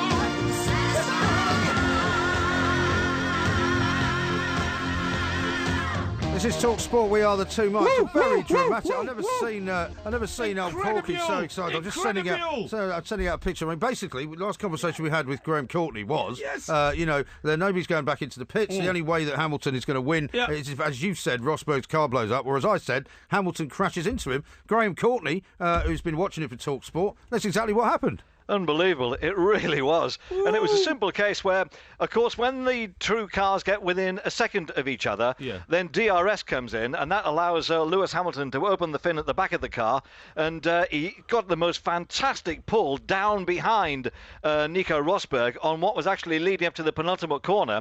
And so Hamilton has then pulled out. He's actually well and truly past Nico Rosberg, but they then come to a sharp right-hander, and Rosberg has pushed him all the way out. Hamilton had to go off the circuit, so no problems at all with Lewis Hamilton. But during all of that, actually, Rosberg's car sustained some damage, so that allowed Hamilton to really rocket away, and it's just so much damage, really, in terms of the downforce for Rosberg. When you say his car had sustained some damage, don't you mean that Hamilton crashed into him? No. Well, what actually happened now with Nico Rosberg, I think, will have sustained most of that damage when he has collided into Lewis Hamilton. Now, okay, when Hamilton came back onto the circuit, there may have been some further contact there, but I think by then it was all over for Nico Rosberg. I think his car will have then sustained so much in terms of downforce at the front that the other two drivers who managed to get past him, Jos Verstappen and Kimi Raikkonen.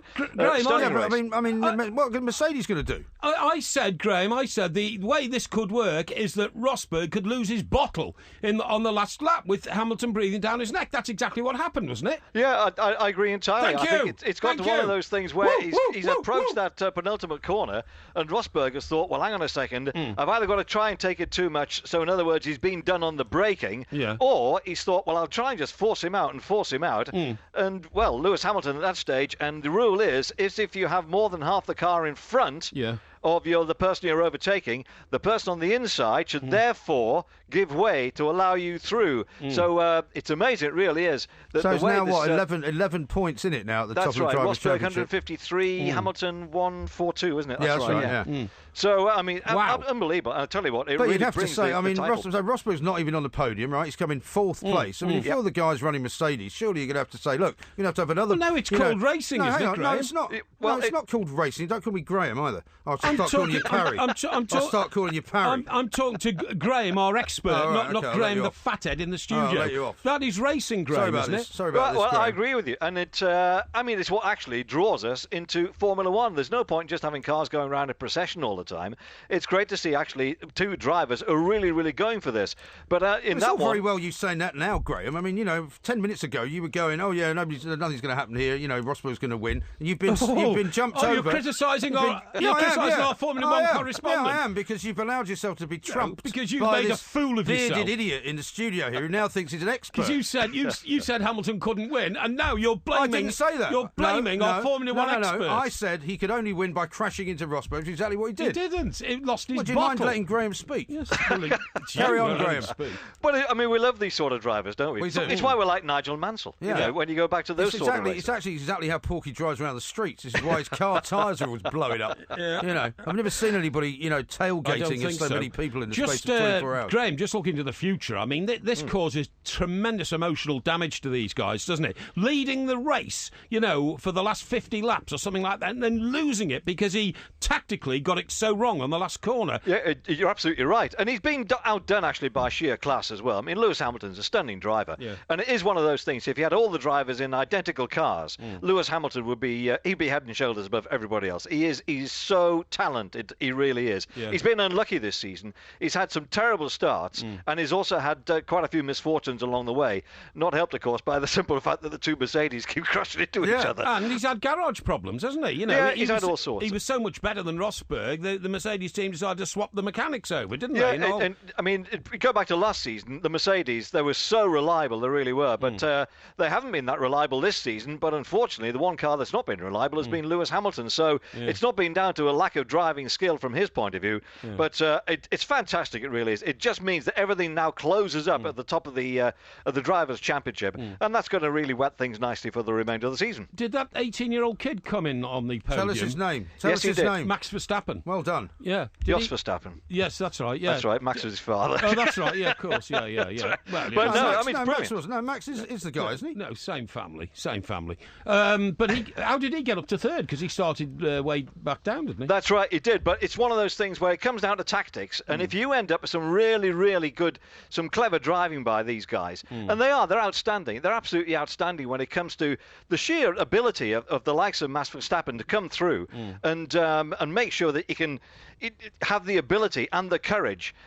You're right, Mike. I got that the wrong way around. Yeah, I think this Jos Verstappen was his father. You know anything about Grand Prix racing? No, sorry about that. I'm getting so confused. What the hell are you doing? Why is he even our Grand Prix correspondent? Oh, you see now, Graham, how bitter he is because he thinks you misled him on the outcome of the race. By the way, I made the right call. Yeah, all right. You see, I can't stand the gloating. This is why I'm blaming you, Graham, because I'm deeply hurt by what you've allowed him to. You've effectively done a Rosberg and allowed this idiot here to kind of win the race at the end. Let me ask you about Sam Allardyce, because he's another Porky one.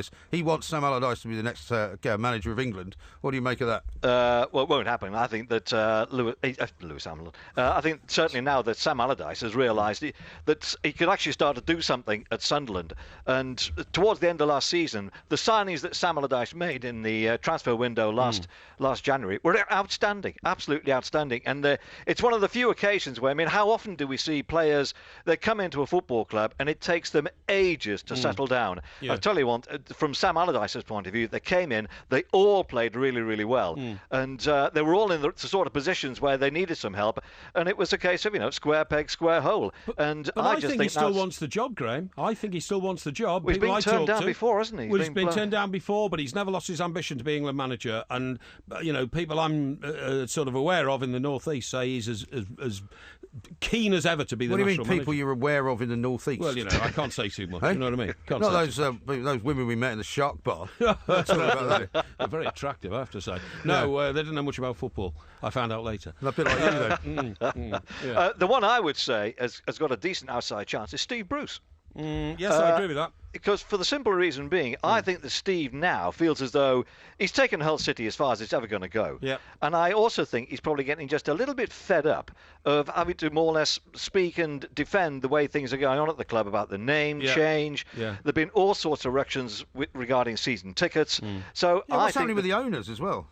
Well, he wants to either move out the club, rename the club, and do absolutely everything else. Right. And I think that Steve is getting a bit fed up of having to continually defend what's going on away from the football. It's not what he's there for. Yeah. He's there to be the football manager, be the spokesman on that side of things. And also, Graham, I don't think Steve now credibly can go to another club again. He's done a lot of clubs, hasn't he? And he's always been a very capable and competent manager. It is time now for him to do something else. I agree with you. I think also at that sort of level, I think Steve has done a fantastic job. But I just think when it comes to, and do you know what, in many respects I often feel as though is the England manager's job, is it a full-time job? No, it's not. I think you could have someone doing it, and everyone bangs on about Arsene Wenger, and but he's the sort of guy. He's got so much ability and everything like that. He could do it on a part-time basis. He really, really could. You get some periods of 3 months between qualifying games when actually the England squad never get together, and you do wonder what on earth the guy who's in charge does. Well, he's meant to be going to football matches and spotting players. Yeah, but that's ridiculous to go to a football match. An England manager is better off sitting in his lounge at home to watch every angle of the game rather than going to the stadium. I'd have thought, if you're any manager in the Premier, you'll be watching games all the time, in any case, whether it's actually in person going on to watch games that are coming up or on DVDs. Exactly. Absolutely right. Totally agree. Graham, as ever, a great pleasure to talk to you. I'm sorry about my outburst earlier, but I'm so annoyed that you've let Porky... You were right. Thanks for bringing us the Hamilton victory I predicted, Graham. Thank you. He's going to be gloating about this for weeks. Graham Courtney there watching the race, and as you see the champagne bottles being popped, do you think old Rosberg's bloke's gone for a lie down in the dark room. I should imagine and he's going to start doing that thing. Do you remember in The Pink Panther, whenever the Inspector Clouseau appeared in front of Herbert Lom, he just started twitching. That's right, yeah. And he'll be like that with Lewis Hamilton. Every time he sees Lewis Hamilton, he will, he'll just start twitching. Now, a couple of tweets for you here. Okay. Jason has seen the picture I've sent out. He says, of you, celebrating. Yeah, good. It says, why is there a picture of Kenny Rogers on Porky's ID badge? Or is that you? That's a bit harsh. Here's one from Gwyn, who says, ha, Porky turns out to be a genius. Johnny says, get Porky to wolf whistle again. It freaks my dog out. Yes, good. And David says, how in God's name does Porky manage to start up a war of words with Liam Gallagher? Yeah, well, I don't know. Yeah. And Nice Man says, did you know an anagram of Liam and the two mics is so man-like madwit? Oh, yeah, well, that's all right. Which doesn't really mean much, does it? Well, as long Daniel as it's clean. says, Porky was spot on about Liam. The guy's a legend and speaks the truth. Noel is Oasis. Well said, Porky. Thank you very much indeed. And Jack says the front cover of What's the Story Morning Glory is actually Berwick Street in Soho. Oh, is it? Oh, okay. Yeah. Well, yeah, it's very similar. Yeah, I agree. Yeah, absolutely right. Now we're out of time, but coming up very shortly, we're going to do heroes and villains. Our choice of two of each, and then our producer Tom will choose the winner. At the moment, you're winning 3-1 on heroes and villains, but we can't let him get another win. Surely, this is TalkSport.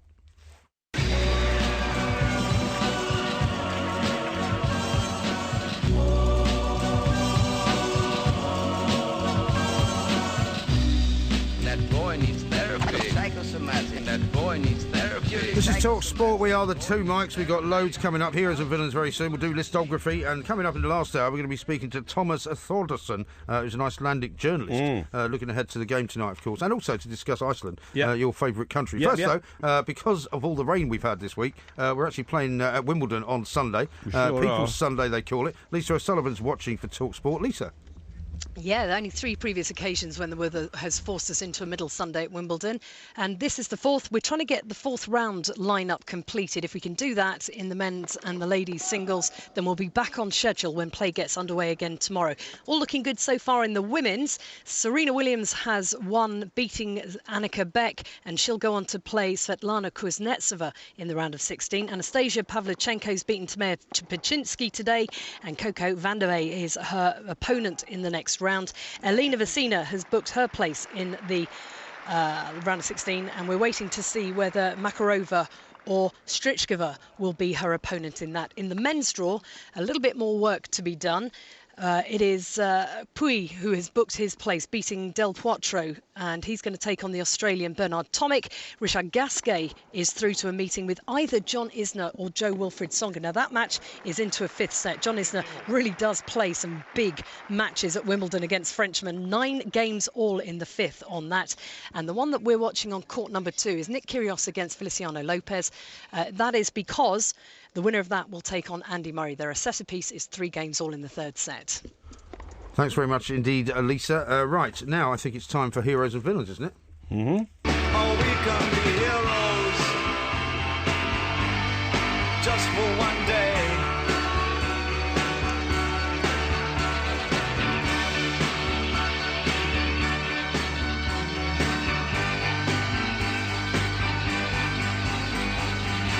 Now, as I was saying, it's 3-1 to you in what can only be described as a shocking state of affairs because, of course, we don't put it out to a public vote. We do that on winners and losers on Monday night. Here, we are reliant on the very talented team of people behind the glass. Indeed. And I think the last couple of weeks, when we did the warm-up, we got somehow your man has been in, somehow his palm crossed with silver or something. No, I can't believe I haven't been winning. But anyway, can't make suggestions like that. This is where we get 2 heroes and 2 villains. Yes. I don't know whether you want to go first with heroes or you want to go first with one of your villains. Shall I go first with one of my villains? Go with one of your villains. Yeah. Okay, one of my villains is Mr. Martin Glenn of the Football Association, who is looking for advisors to help him appoint the New England manager. Yes. So, this is the man who admitted doesn't know much about football. As he said himself, right? Yeah, and one of the advisors he suggested he'll have a word with is Stuart Lancaster, who is the most failed coach of any international team that we've sent out in the world to try and win a competition competition, even though it was on our own shores in the history of the game. Martin Glenn. OK, I'm going to go with one of my heroes. It has to be Hal Robson-Kanu, right? I presume you saw that great goal he scored for Wales, which included a Cruyff turn. Yes, it was. Which people said, not only is it the year that Johan Cruyff died, this guy manages to do an incredible thing. Yes. And as incredible as Wales' victory was, in the end, I mean, there was only one team that was ever going to win that game. Indeed. But as we've spoken about before, Hal Robson-Kanu, of course, is out of contract, doesn't have a football team, played for Reading until the end of the season, and then he was let go. Surely now somebody is going to sign him up. Every time, I come into work, I expect to see that someone has signed Hal Robson-Kanu up because he's been brilliant. Absolutely brilliant. Scored some great goals for Wales. Indeed. Very important goals for Wales. So he's my first hero. OK. So you can come back with a hero or a villain. Yeah, I'll come back with a hero. And one of my heroes has got to be, because it looks like the deal has been confirmed, Paul Pogba going to Manchester United as the world's first £100 million footballer. That is some winner. That is some winner. It hasn't happened yet. Considering it hasn't happened yet. It's going to happen. Considering he left the club as a reject, probably the greatest... I'm not going to say misjudgment, because Sir Alex Ferguson did make misjudgments. Well, he did. That was one of them. Well, he okay. did. That was one of them. Well, I'm going to say perhaps the greatest, what's the word? Travail that Sir Alex Ferguson encountered at Manchester United was Pogba going. Blunder. You could call it a blunder. Yeah, blunder. For nothing, coming back for £100 million. Paul Pogba, my winner. OK. My villain, my first villain is Simone Zaza. Okay. He is the Italian player, of course, who plays for Juventus, who decided for some unknown reason to do this kind of ludicrous running on the spot thing before he took one of the first penalties for Italy.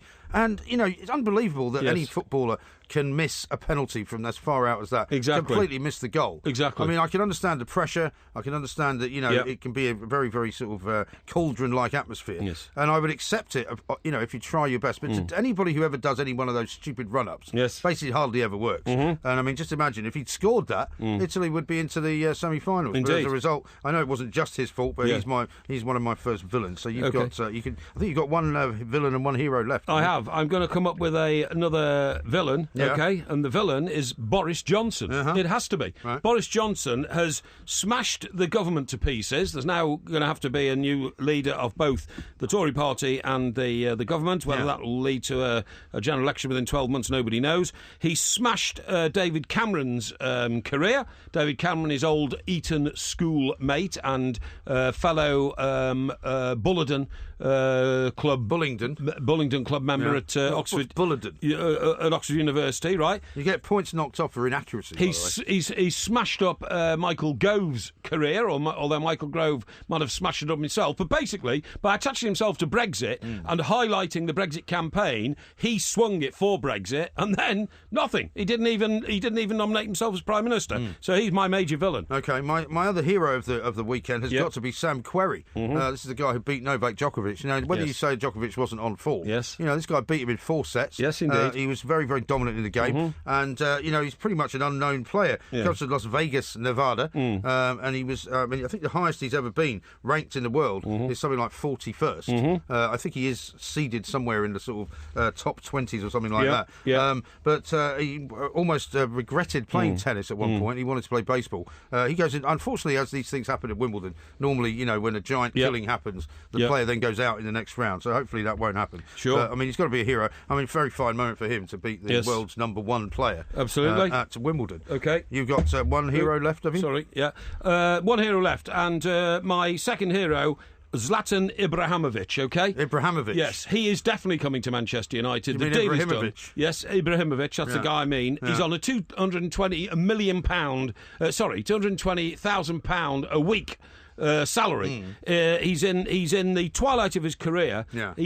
No other player on earth at his age, 34 years of age, could have secured a deal like that, and he will, in the same way that Eric Cantona lit up the Premier League because I said he's this different. Months ago. You've stolen this from me. Hang on, because he's different. In the same, you've stolen it. In the same way as we love eccentrics and extraordinary people in the Premier League.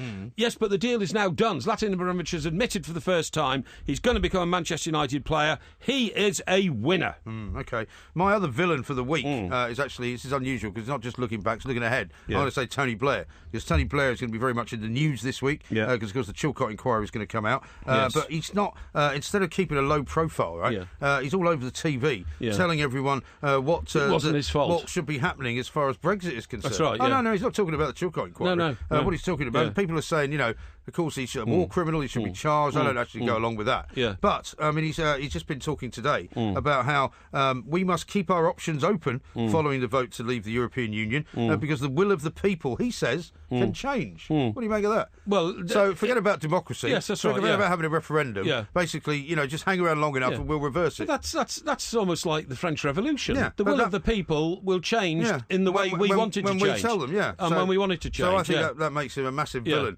for not just the weekend, but the coming week as well. We'll have to place our... bit fanciful, that I have to say. I'm not asking for your opinion. No, but you're not the judge on bit this. Remote, well, one of yours is stolen from me. Bit technically political. That, as everybody knows, your political nous is about good enough to put about. I only sorted it out with our political expert earlier, didn't I? Well, if you care to listen back to the night we did the referendum, you got it all wrong and I got it all right. No, I got it all right. No, really. In your own. I said Cameron would be gone by October. In your own twisted little world. No, you said he wasn't a quitter. Anyway, Tom will decide which one of us has got the better heroes and villains. This is TalkSport. I believe in Tom.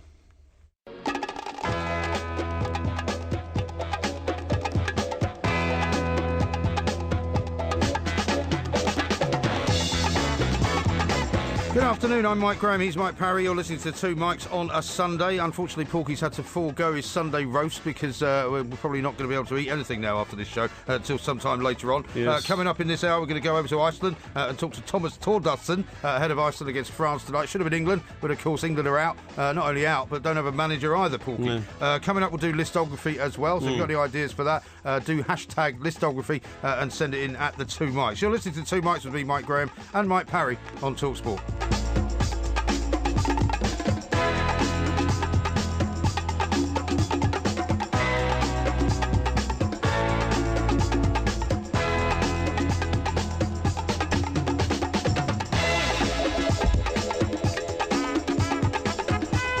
This is TalkSport. We are the Two Mikes. Now, what we haven't really talked about, right, is the situation with Ryan Giggs. Yeah. Ryan Giggs, who is now departing the shores of Manchester United. Yes. And he had a bit of a parting shot at Jose Mourinho, didn't he? He talked about the sort of, the heritage of the Manchester United club and all that. What did he do that for? To be honest, he had a bigger parting shot at David Moyes, didn't he? He did, yeah. Because he said, I've worked under two great managers, Sir Alex Ferguson and Louis van Gaal. Yeah.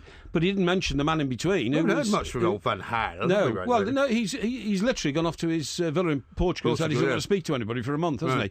But I thought that was quite telling. I don't know what went on between David Moyes and Ryan Giggs. With all due respect, Ryan Giggs, right, fantastic player that he was, hasn't really got much to say about coaching, should he? He shouldn't be talking about coaching. No, I totally agree. I mean, when he had that 4-match spell when he was like titularly in charge and, he wore the blazer down on the bench and looked very imposing because, he's a magnificent figure. He never looked the part. He still looked like a schoolboy in a sort of man's position, if you see what I mean. I'm not saying that's because of any other reason, the fact that he has so little coaching experience. Yeah. And you can't suddenly step up to the bench and say, well, I'm Manchester United manager now in the wake of Sir Alex Ferguson. But where's he going to go? Well, the betting now is that he might have to take a secondary route to becoming Manchester United manager by going off somewhere for 5 years and literally learning his craft. But if you were, for example, the chairman, heaven forbid, of Bury, or Bury does have an association with Manchester United, or a club like that. Yeah. Apart from the sort of publicity you'd get out of it, would you really want to hire Ryan Giggs as a coach? No. Go and ask old Steve, what's his name, who runs Middlesbrough. Steve, what's his name? Yeah, what's his name? Who? The Steve Bruce? No, the chairman of Middlesbrough. He's the petrochemical millionaire, and he's funded them for years and years. His name's Steve. Is it Steve? You called Terry French Steve. Right, I did. Yeah. It'd be great if Steve Bruce gets the England job because then you'll know his name is Steve. Exactly. But what I'm saying is that his ambition was always to have Brian Robson, a sort of a local boy, so to speak, as the manager of Middlesbrough, and he stuck with him for years and years and years, and did quite well in the sense that they got a couple of finals. But then it was actually Steve McLaren who made the big breakthrough and won them the League Cup. But what I'm saying is this idea of hero footballer becomes great manager has never ever worked. No.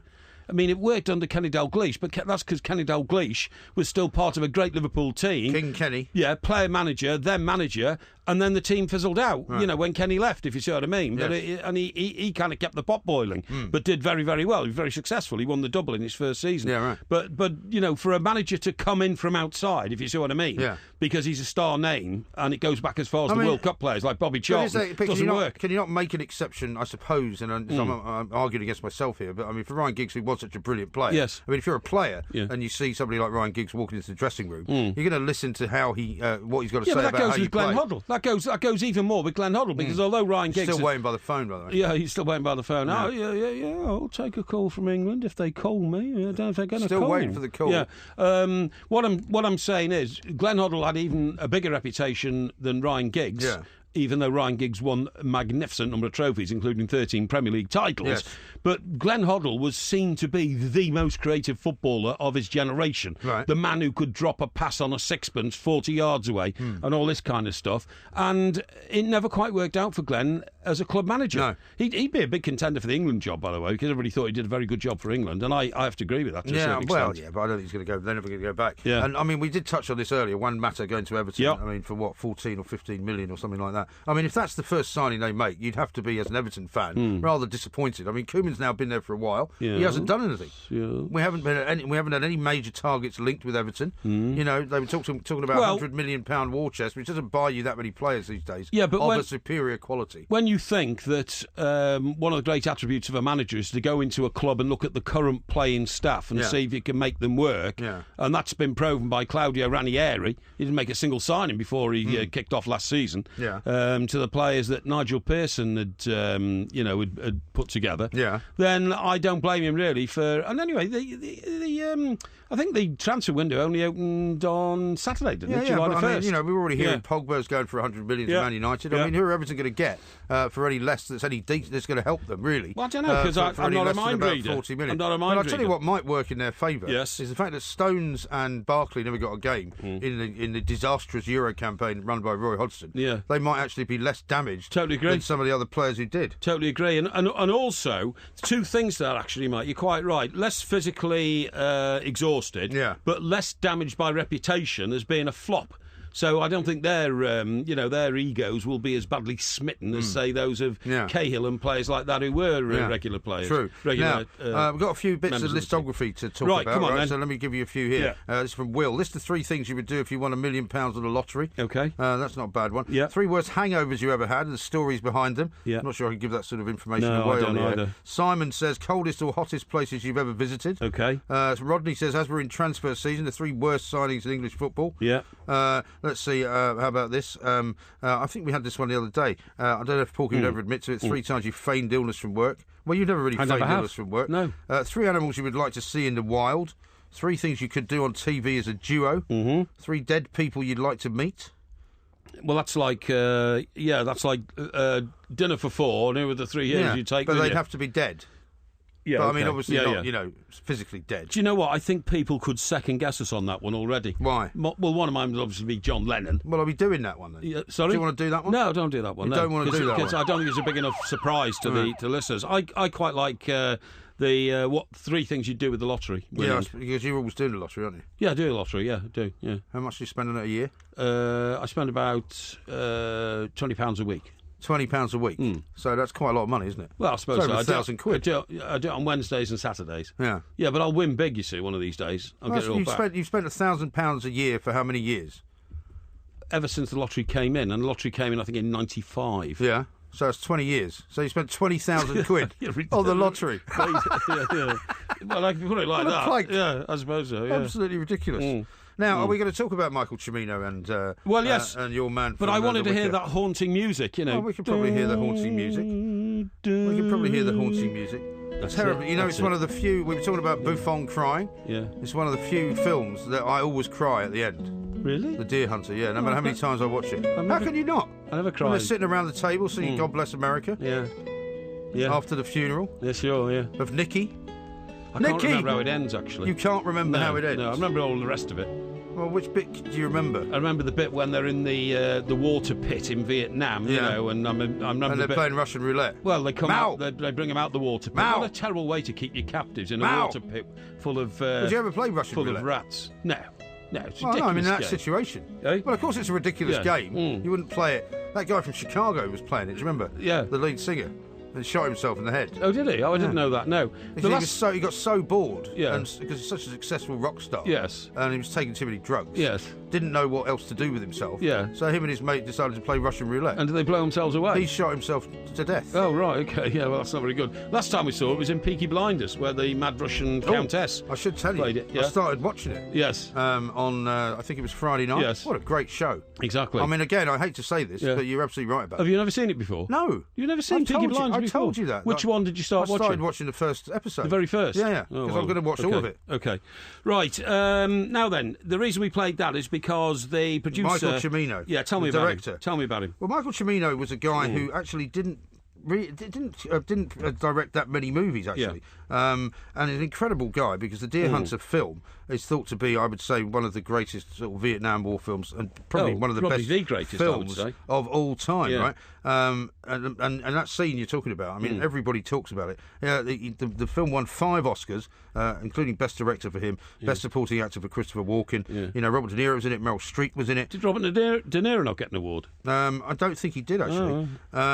But funnily enough, after he made The Deer Hunter, the next film he made was a thing called Heaven's Gate. Oh, yes. Which was that flop. Terrible. Not only was it a flop, but it came in 3 times over budget. Yes. I think it was Marlon Brando was in it, I think, wasn't he? No, the other guy was in it. Shirley, what's her name, as brother? Warren Beatty. Warren Beatty was in it, wasn't he? Was Brando not involved in it as well? You may have been in some sort of cameo part, but I think it was Warren Beatty's project, wasn't it? But he made a few other films after that, none of which ever made much sort of a splash. So The Deer Hunter was his masterpiece, but it was one of his sort of early films. The bizarre thing, right, was he became an eccentric figure, a bit like you. Who did? The producer? Cimino. He's the director. Was he Michael director? Cimino. That's right, yeah, director, yeah. Lived alone, right, in Beverly Hills. Yes. Changed his appearance and claimed that he was allergic to alcohol, which is where he differs from you. And sunshine. But I mean, you claim you're allergic to sunshine. Well, I'm allergic to sunshine, actually, and alcohol is only, you know, in moderation at all times. Of course. So I could be addicted to that. Tell you who died as well. I mean, it's very interesting. Why do you sound so cheery about it? Well, you know, death becoms us all, doesn't it? Really? Does it? What was the Death becomes her, I think was the phrase, wasn't it? There's a very famous philosopher who said, many of my friends have tried to extend their lives and cheat death. Could I just tell you not to do it? You will not succeed. Oh, yeah. I.e., you know, eternal life is impossible, so why'd you go on pumping bloody, sorry, excuse my language, drugs into your face, you know, like Botox and all that to make yourself look younger? Well, you take 16 different pills a day to keep yourself alive. Keep my heart going. No, keep yourself alive. Just let nature take its course and shuffle off. No, because that's... Anyway, look, we're out of time now. Yeah, we haven't even talked about Robin Hardy, director of The Wicker Man. You're too busy ranting on about people dying. The Wicker Man. We'll get back to The Wicker Man in a little while. This is TalkSport. Crazy, but that's how it goes. Millions of people living as ho-ho-hos. This is TalkSport. We are the two mics. I should say, actually, Mike, as well, that there are people quite often that ask about the music on the show, which is put together again by the very talented people behind the glass. That's right. There is actually a Spotify playlist called The Two Mics. If you want to go and find it, if you're on Spotify, or even if you're not. Spotify is a music streaming system. Oh, is it? It's a bit like iTunes. And how do you get onto it? Well, you can subscribe to it, or you can. You have to pay for it. You can pay. If you want to pay, you can. You get the premium service, which is very good. Yeah. Or you can just stream music. Like. And what are you on? I got the premium service. Oh, I see. So what do you listen to? Anything? Yeah, you can basically listen to anything at all. I mean, I've been going through some of my old sort of songs that I haven't had for a long time, and some of them. But you can get them anyway on just on the internet, can't you? Well, yeah, but I mean, if you're on Spotify, you can make playlists. You can listen to music, you know, wherever you are. It's great. The other night, I was trying to find a record by The Move, right? Yeah. Which I loved years ago when I was a teenager, and the only line I could remember in it was "I'll be over tonight if you say you might." Right. So I typed that in. Right. And suddenly up comes a video of The Move singing Tonight, that's what it was called, and fantastic video of Roy Wood and Jeff Lynne sitting on two stools with two acoustic guitars playing that great record, but looking like they don't like each other very much. They never smiled at each other or anything. How did you watch that, though, on your phone? No, I watched it on my laptop at home. Okay. Yeah. All right. Yeah. Well, if you wanted to, you could play it through stereo if you're on Spotify. Anyway, go and look for it for the two mics, because we've got much more important stuff to talk about. Because you've said before that you discovered Iceland. Oh, I did. You've said it's your favourite country. Oh, it is. We're going to now talk to Thomas Thordarson, excellent, who is an Icelandic journalist. Thomas, a very good afternoon to you. Welcome to the show. Thanks, guys. Very good afternoon to you too. Now, Thank you. Before this moment, had you ever heard of Mike Parry? No, I he claims that he discovered Iceland for those of us who love to go there and visit, because he says he went there many years before most people did. The thing is, Thomas, I'm a cold weather guy. I don't like hot weather. I don't like lying on beaches in the Mediterranean or the Caribbean. So one year I thought, where shall I go? And I took a flight from London up to Reykjavik, and I was enchanted by your country. It's a beautiful country. The people there are beautiful. What year did you go? I think I first went in about 2002 or something like that, 2003. And I've been back a couple of times since. I think it's a terrific country, Thomas. And I have to say, as a result of the exploits of your international football team, I think you'll find many more people will be visiting Iceland soon because of the publicity that's been garnered from it. Yeah, that might even be a problem for us, because we have a big problem with our tourism now. I mean, we've become so hip and cool in over the last couple of years. We're having about 1 million tourists every year now, and it's just it's demolishing actually some of our landmarks, and really we can't really have anymore. So this unbelievable publicity we're getting right now, which is definitely gonna boost the tourism even more. Which is maybe you should. Of course it's good, but on the other hand, we got to make some adjustments if we're going to take all these people in next summer. And where are all these tourists coming from, Thomas? Maybe you should introduce like a tourist tax, because when you fly into places like Turkey, you have to pay like 40 quid, 50 quid as a family. You fly to Mexico, they charge you about $100 to leave. Maybe you should introduce sort of some kind of fee-paying system and put people off. Yeah, we have a lot of Americans right now, and especially Canadians. One of the Icelandic airlines did a monumental new breaking deal with the Canadian airline control, whatever you call it. So we're having a lot of Canadians coming over now for they can buy fares for very very little money. So we have a lot of Canadians, a lot of Asians, it's more the biggest part right now, and Germans also. Germans, Canadians, Americans, and Asians. Do you live in Reykjavik, Thomas? Yeah. And when I go there, I stay at the Borg Hotel. The what? The Borg Hotel on the square. Yeah. Is that the most expensive hotel there, Thomas?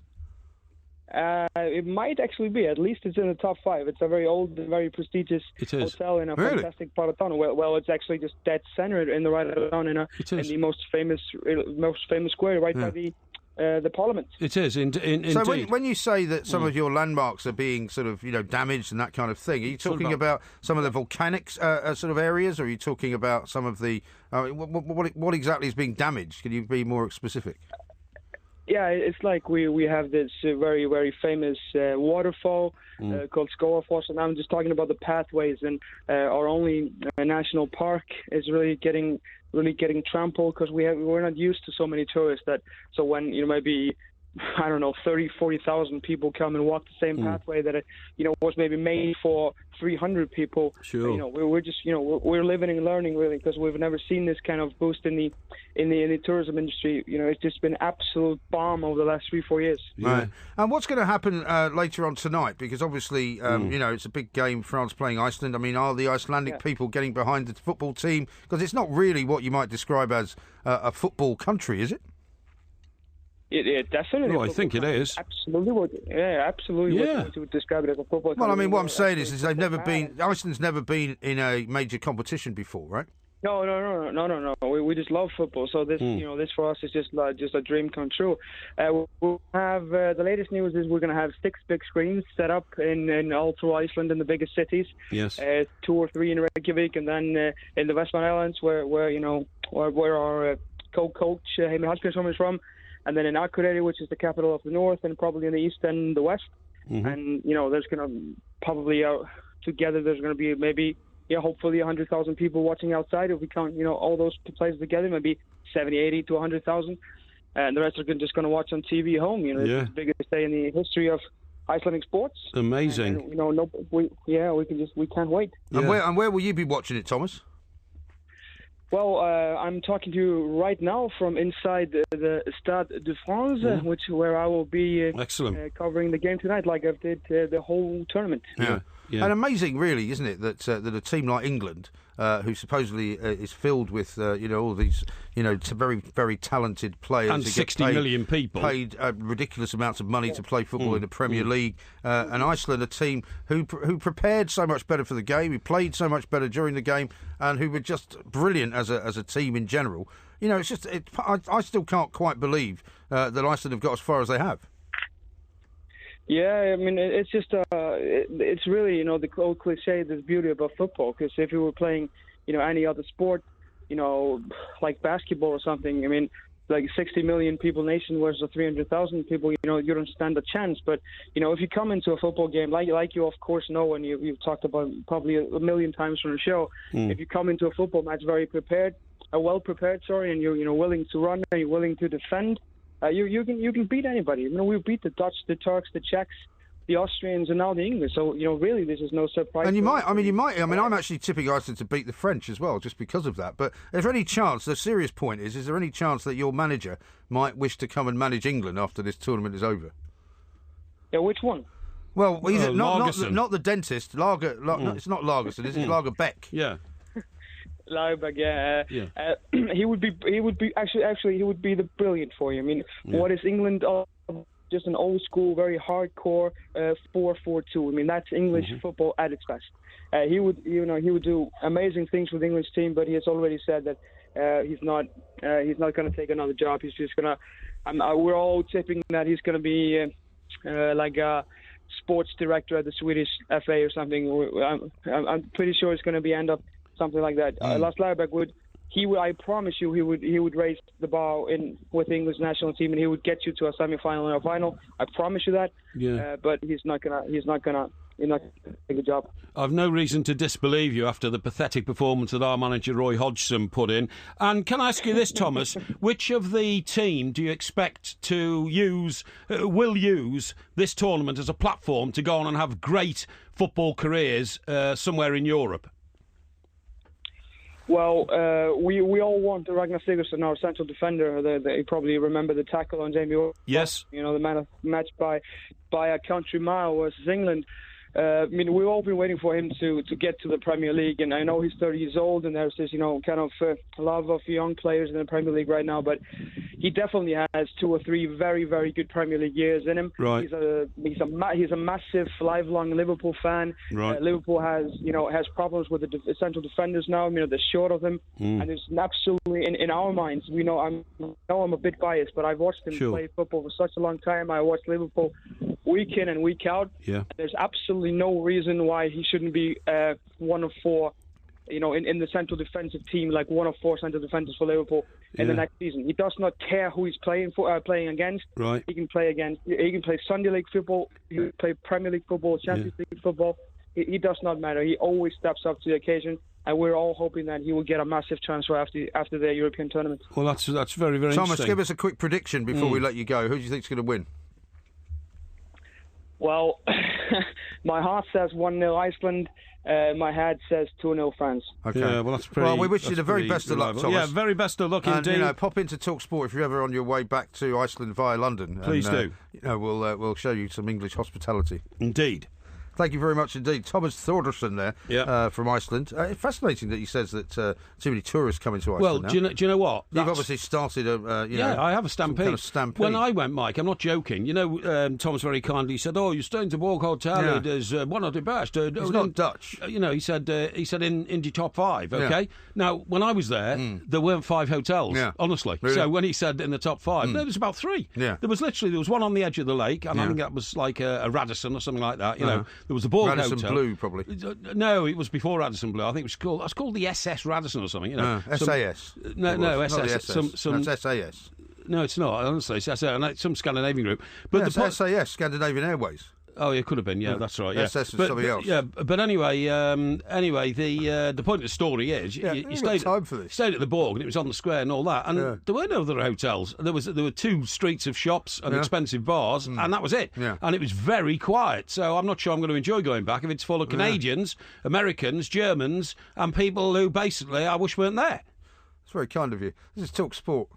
Don't give me love on all that stuff, 'cause it's ya. Money on that, baby. Your love and your kisses, they're just not enough. It's ya. Money on that, baby. Well, I know that it's hard and I know that it's tough. With each thing you do, there's just not enough. Forget your heart at your back, I wanna break. It's just ya. Money on that, baby. This is Talk Sport. We are the Two Mics. It's a Sunday afternoon show, of course. That's not Oasis, is it? That's not Oasis. No, exactly. Yeah, no, it's that song that a lot of people do. I can't remember who did that actually, but it's the Wonder Stuff. That's right. Okay. I used to have that song in my repertoire. A few tweets here because we must keep our audience abreast of their own communications. This one. What you mean? Because they might not realise they've sent us a tweet. So no. This one I particularly like. Yeah, go on. It's from Dave Thomas. Thank you, Dave. It's very good of you to communicate with us, and it says. IROMG, that's your Twitter handle, okay. It is, yeah. Clearly hated Porky being right about anything. That's true. And takes it out on anyone available, including your very distinguished TalkSport correspondents. I would class this man as a bad loser. I think that says it all. Yeah, I think that's probably. Well, I mean, I'm not usually a bad loser, but the problem is that as anyone who listens to this show will know, if you, on the very rare occasions that you get something right, you never shut up about it for weeks and weeks and weeks and weeks. So I was simply accusing Graham Courtney of allowing you in through the back door to make to make your dream come true. And here's one from Neil. He says, "The Two Mics, 20k on the lottery, you brainless plank." Well, it's true, isn't it? Yeah, but it's over 20 years, Still, isn't it? You've spent 20,000 on lottery. Yeah, I didn't realise. Because we're now doing listography, and it is what 3 things you would do if you won £1 million. Yes. That would be your dream, wouldn't it? I mean, somebody who is as wealthy as you shouldn't actually even do the lottery. Why do you keep telling people I'm wealthy? I'm not wealthy. Because you're always telling me you're wealthy. No, I don't tell you that You're always at all. telling me I that. don't. I just say that I've worked... How many properties do you own? It doesn't matter. I've worked very hard for 40 years, and I've made myself comfortable, How many mortgages have you got? I haven't got any mortgages. Yeah, exactly. Yeah, I don't need them. Right, now then... How many filthy kind of slum tenants have you got? I haven't got any filthy slum tenants. My what about the Egyptian doctor? No, yeah, well, he's very happy in his I was going to say his hovel. Very happy in his home. Very happy in his home. I'm sure he is, yeah. Now, another one here, and it's about me and old Liam. Yeah. Neil says, not sure why Porky is having a go at Liam Gallagher. He's basically the Liam in the Two Mics, and old MG is the Noel. Well, what did I tell you? That's exactly right. What a misconception. All right, here's one from Andy. He says, who in the name of God was the philosopher who said, stop pumping Botox into your face? Well, something like that. I mean, what he basically... Can we get on with this listography, please? Yeah, come on, let's get on with it. Never mind reading out these self-aggrandising tweets. What is it again? It's 3 things you'd do if you won £1 million. Right, okay. I'll go first because you've been so busy sort of, bigging yourself up. Yes, okay. That you probably haven't given it any thought yet. My first thing would be to set up a trust fund for all of my children. And also any other members. You mean scattered all over the globe? Probably there's 4 of them, actually, not scattered all over the globe. No, 3 of them are here in the UK. One of them's in the United States. Yes. And I wouldn't give them a load of money. Like seeing you much, but what I wouldn't do...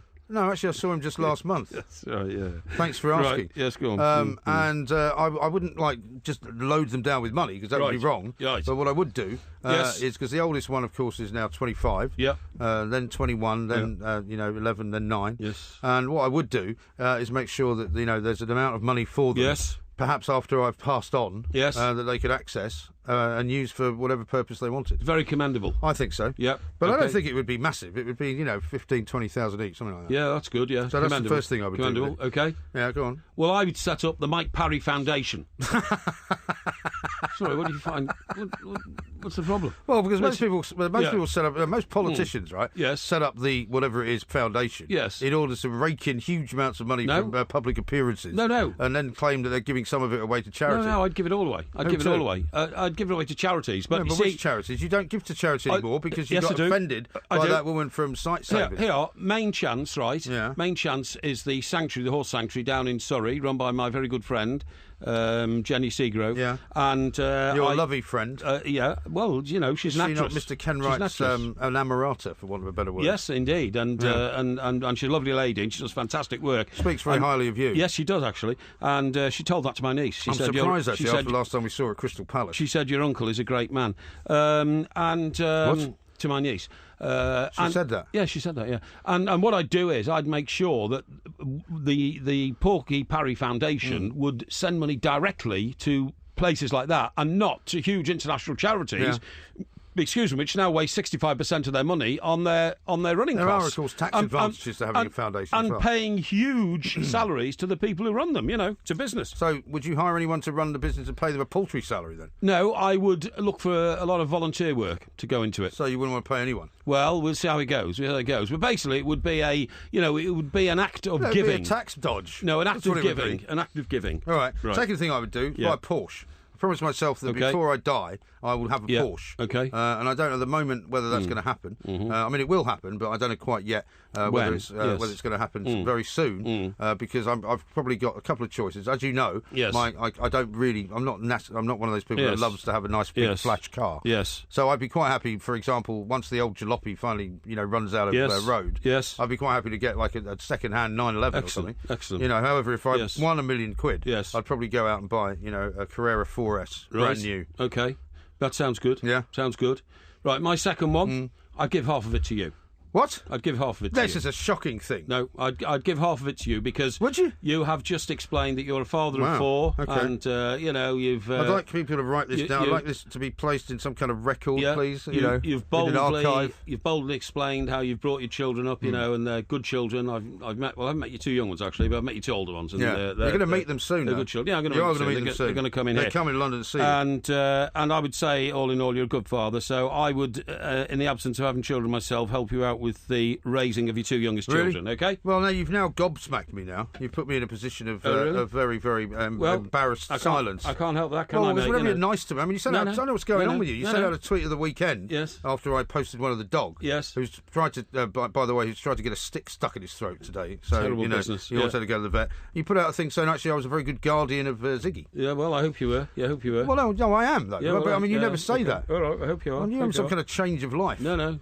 Right, okay. So the next thing, I suppose, you would do with £1 million is I would take everyone that I've, friends that I've got, and maybe I'd bring you along on just some kind of mammoth kind of blowout holiday. Right, okay. Because I think that would be great. Okay. Somewhere like, I don't know, one of those islands in the Caribbean, perhaps. Yes. And just go there for, not for a ridiculous long length of time, a couple of weeks. Yeah. No expense spared. Well, I'm not sure after all of the things that I'm about to do, I won't have much of the £1 million left, really. Well, funny you should say that, because I've got a variation on that. Yeah. I would hire the private jet, okay? Yes. And it would seat 20. Yeah. And then, because these lists can be endless, I would put together a list of the 20 people most important in life, starting with your family, obviously, and then see how many spaces are left. Right. So I wouldn't sort of collect... About 2. Yeah, that's about, in my case, that's about right, actually.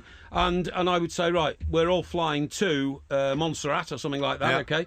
We'd have 5 days there, and then we would fly to... Make an album in that studio. Yeah, maybe, and then we'd fly somewhere else, and then we'd fly back. The whole thing would take a total of 15 days, okay? All right. And that's what we do. That sounds good. Yeah, exactly. I quite like the sound of all of that. Yeah. Well, I'm still slightly flabbergasted by your overwhelming generosity. Well, all that's me. That's just me. All I can say now is that if you win the lottery and you don't give me half of it, there's going to be a lawsuit. Well, why would I tell you if I won the lottery?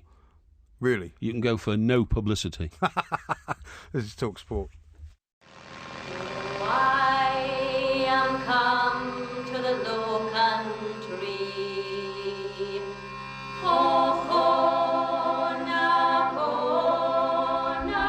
green, without a penny.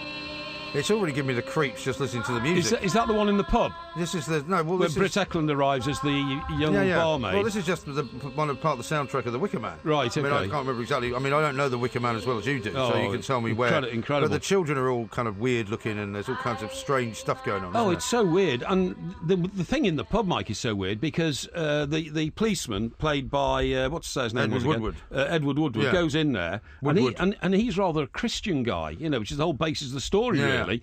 Christianity versus... That is the theme which most struck me. It's Christianity versus paganism, you know? Right. And he's in this pub. The thing that most struck me about it was the fact that there was somebody who played Britt Ekland's bottom. Well, that's right. When she was up against the wall and she was tapping on his wall next door, trying to entice him to come in and have sex with her. And she's naked and she was swivelling around, but somebody else... But it wasn't her bottom. No, it wasn't her bottom. But the point is, he was in the pub and then all the locals started singing the song about the barmaid, which horrified him because they're all talking about, having sex with her, rolling in the hay and all that. And then he discovered she was the daughter of the landlord who was standing there laughing his head off, listening to all his regulars singing songs about having sex with his daughter. Yeah. I mean, it was amazing. But it wasn't just about Rogerisation. I mean, it was about many other things as well, wasn't it? But the thing that most struck me at the end, which I've never been able to work out, was when he was actually locked in the wicker cage, right, which they set fire to, he didn't seem to be that bothered about the fact that he was going to get burnt to death. He seemed bothered about the fact that his argument for Christianity had not won over the pagans to start believing in God. Yeah. That was what I found most amazing. You know what I mean? What about the guy who's died? He's the director of the film. He's Robin Hardy. Yeah. Not Robert Hardy, who's the actor who was in All Creatures, Great and Small. That's right, yeah. Robin Hardy, director of horror classic Working Man, died at the age of 86, best known for the 1970 film starring Sir Christopher Lee, who's dead now, isn't he? No, he I think he did die, yeah. Edward Woodward, who's dead, and Britt Ekland, who's very much alive and still a very beautiful woman. One of the finest horror films ever made. But the other thing I was going to ask you about, because, of course, you worked up in Scotland. You have connections there. Yeah. Well, my family are from Scotland. Is there actually a police force up there that has one of these flying sea boats? Oh, probably, which they can just literally get into and fly off to an island? Well, the thing about the flying sea boats, as you call them, I mean, there used to be one in Glasgow, so that you could go from Glasgow up to Loch Lomond. Right. Because, I mean, there's a lot of water in Scotland. You know, because we are an island nation, and a lot of islands. Yeah. And sometimes it's much easier to be able to land on water than it is to build an airstrip. I agree. But a copper can't be a qualified pilot who just goes out, gets in his plane and flies off to the islands. I mean, it's ridiculous. Well, I'm sure that might not be the case in lots of situations. But, I mean, I wouldn't be at all surprised if the best way to jump from island to island, if there isn't a police presence on each island, is to go by plane. Yeah, but otherwise it'd take you forever. Yeah, but they have a pilot. They won't have a copper flying the plane. They might do. Just a movie, it's not like jumping into your Panda car, is it? Z cars and all that. You're supposed to suspend your disbelief. Yeah, well, I suppose so. Yeah, I suppose so. But but tell us more about this guy, the producer. Well, that's all I know about him. It's the only film he ever made, apparently. Really? Yeah. You sure? Tributes have been posted alongside recreations of the famous Burning Man scene in the film about a hunt for a missing girl.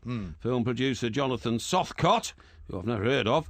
But anyway, he had something to say. Either. No, he said, one of the best British films ever. And he said Hardy was a real gent. So that's good to know. He's 86 when he died.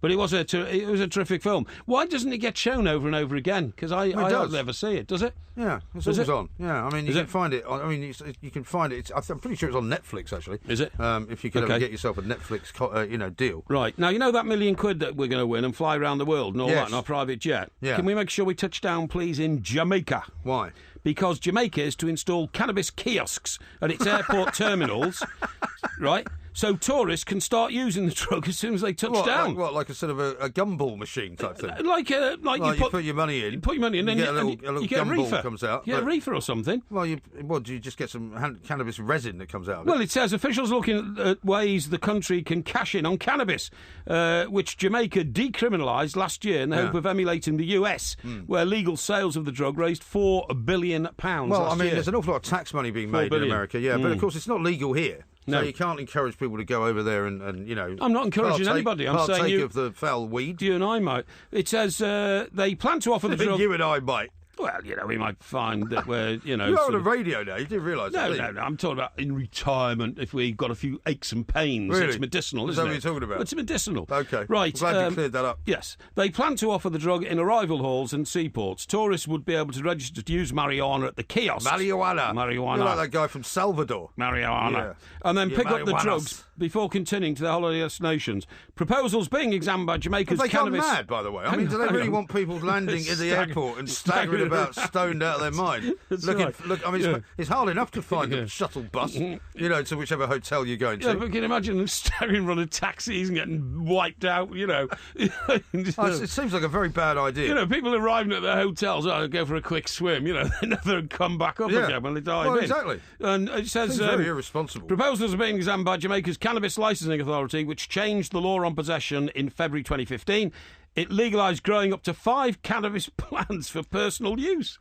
Imagine that. I could do that on the old roof garden. I mean, to be serious, one of the things that they've found out in Colorado and parts of California is that they've managed to tap into a massive kind of tax scenario. Is that legal sale of cannabis? Yeah, the legal sale of cannabis, and they've raised something like $200 or $300 million, which they're spending on the education system. Yeah, I see. So presumably they're going to have the education system tell them not to smoke cannabis. Yes. It's all a bit confused. Anyway, the chairman of the Cannabis Licensing Authority, who's called Hyacinth Lightbourne, right? Hyacinth a great name. Bouquet. Yeah, Hyacinth Lightbourne.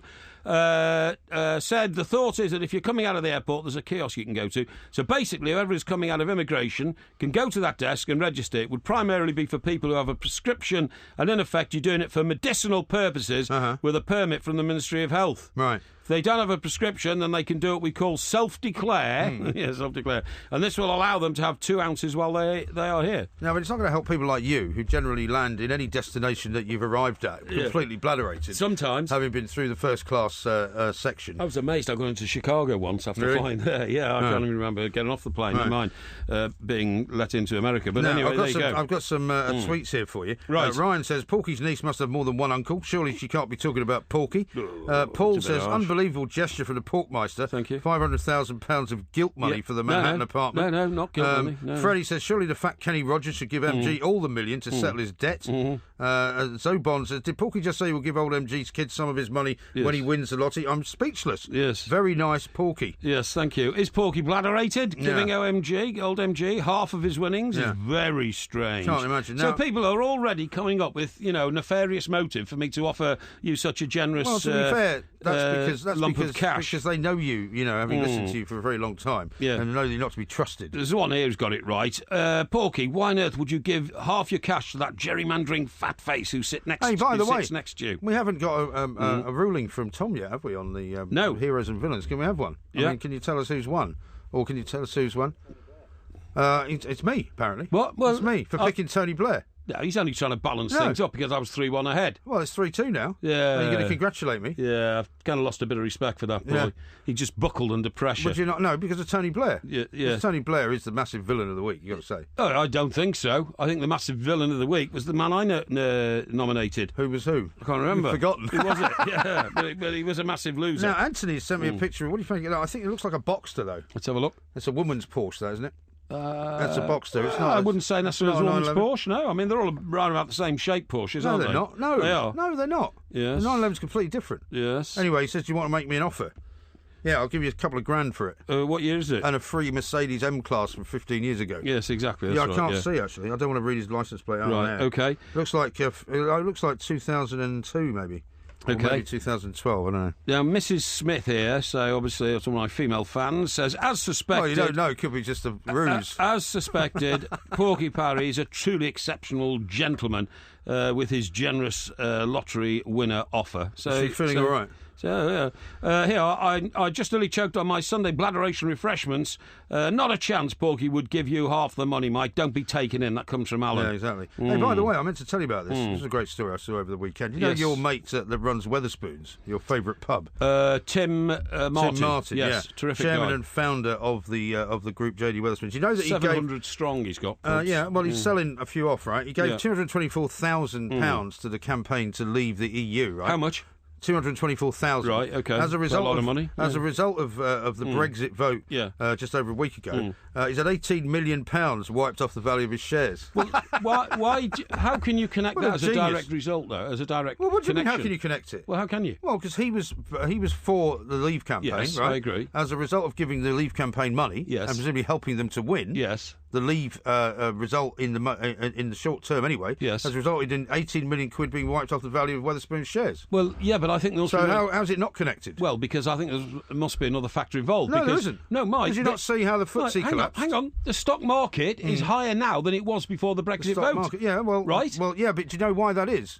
The FTSE 100 does not just include companies from the UK. Of course it doesn't. The FTSE 100 has loads of companies from outside the UK I totally agree. whose shares have gone through the roof. I totally agree. So the average is fine, but the British companies are still way down. No, they're not. A lot of British-based companies have gone back up above what it was before the Brexit vote. Check the Weatherspoons. And Weatherspoons is a British company. So it could just be that their figures have come in, that they've had a bad quarter or something like that. No, it's nothing to do with that. I don't think you can directly correlate it, to be honest. Well, that tells me why you should never be put in charge of any kind of company. Because the point not is, at all. Of course it's connected. No, it's not necessarily connected. Really? But anyway, look, the whole idea was, and I must stress that I was a Remainer, right? Yeah. But you've got to live now with a democratic vote that we are Brexiteers and we're out. Tony Blair.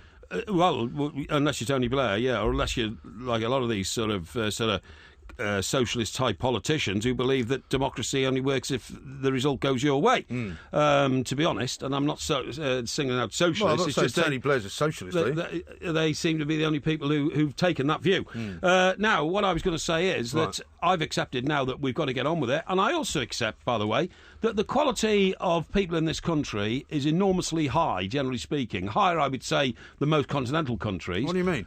You're saying we're better than the Europeans? Yes, I think we are. And I think we will generate talking about? A bigger economy and a better economy in the medium term. Rubbish. Of course, there'll be a few people who are nervous in the short term. I read a report only yesterday. Because, over in France, right, everyone was in such admiration of how well the English football supporters behaved. Yeah. And we're much better than them, aren't we? But since the Russians have gone home, there has been no problem. So since the English have gone home, there's been no problems either. So you can put two and two together and come up with whatever you want, but it was the Russians who caused a lot of that problem. Right. What I was going to say is we are a great country, and in the short term it's dipped. I read yesterday that we've lost 5% of consumer spending since the Brexit vote, but that's in the very short term. Just gone back to where... I mean, I don't even know why you said... we will get back up there. I don't even know why you said you were a Remainer, because you're a little Englander and you always will be. And you're happy because we're going to get out of the European Union. At me.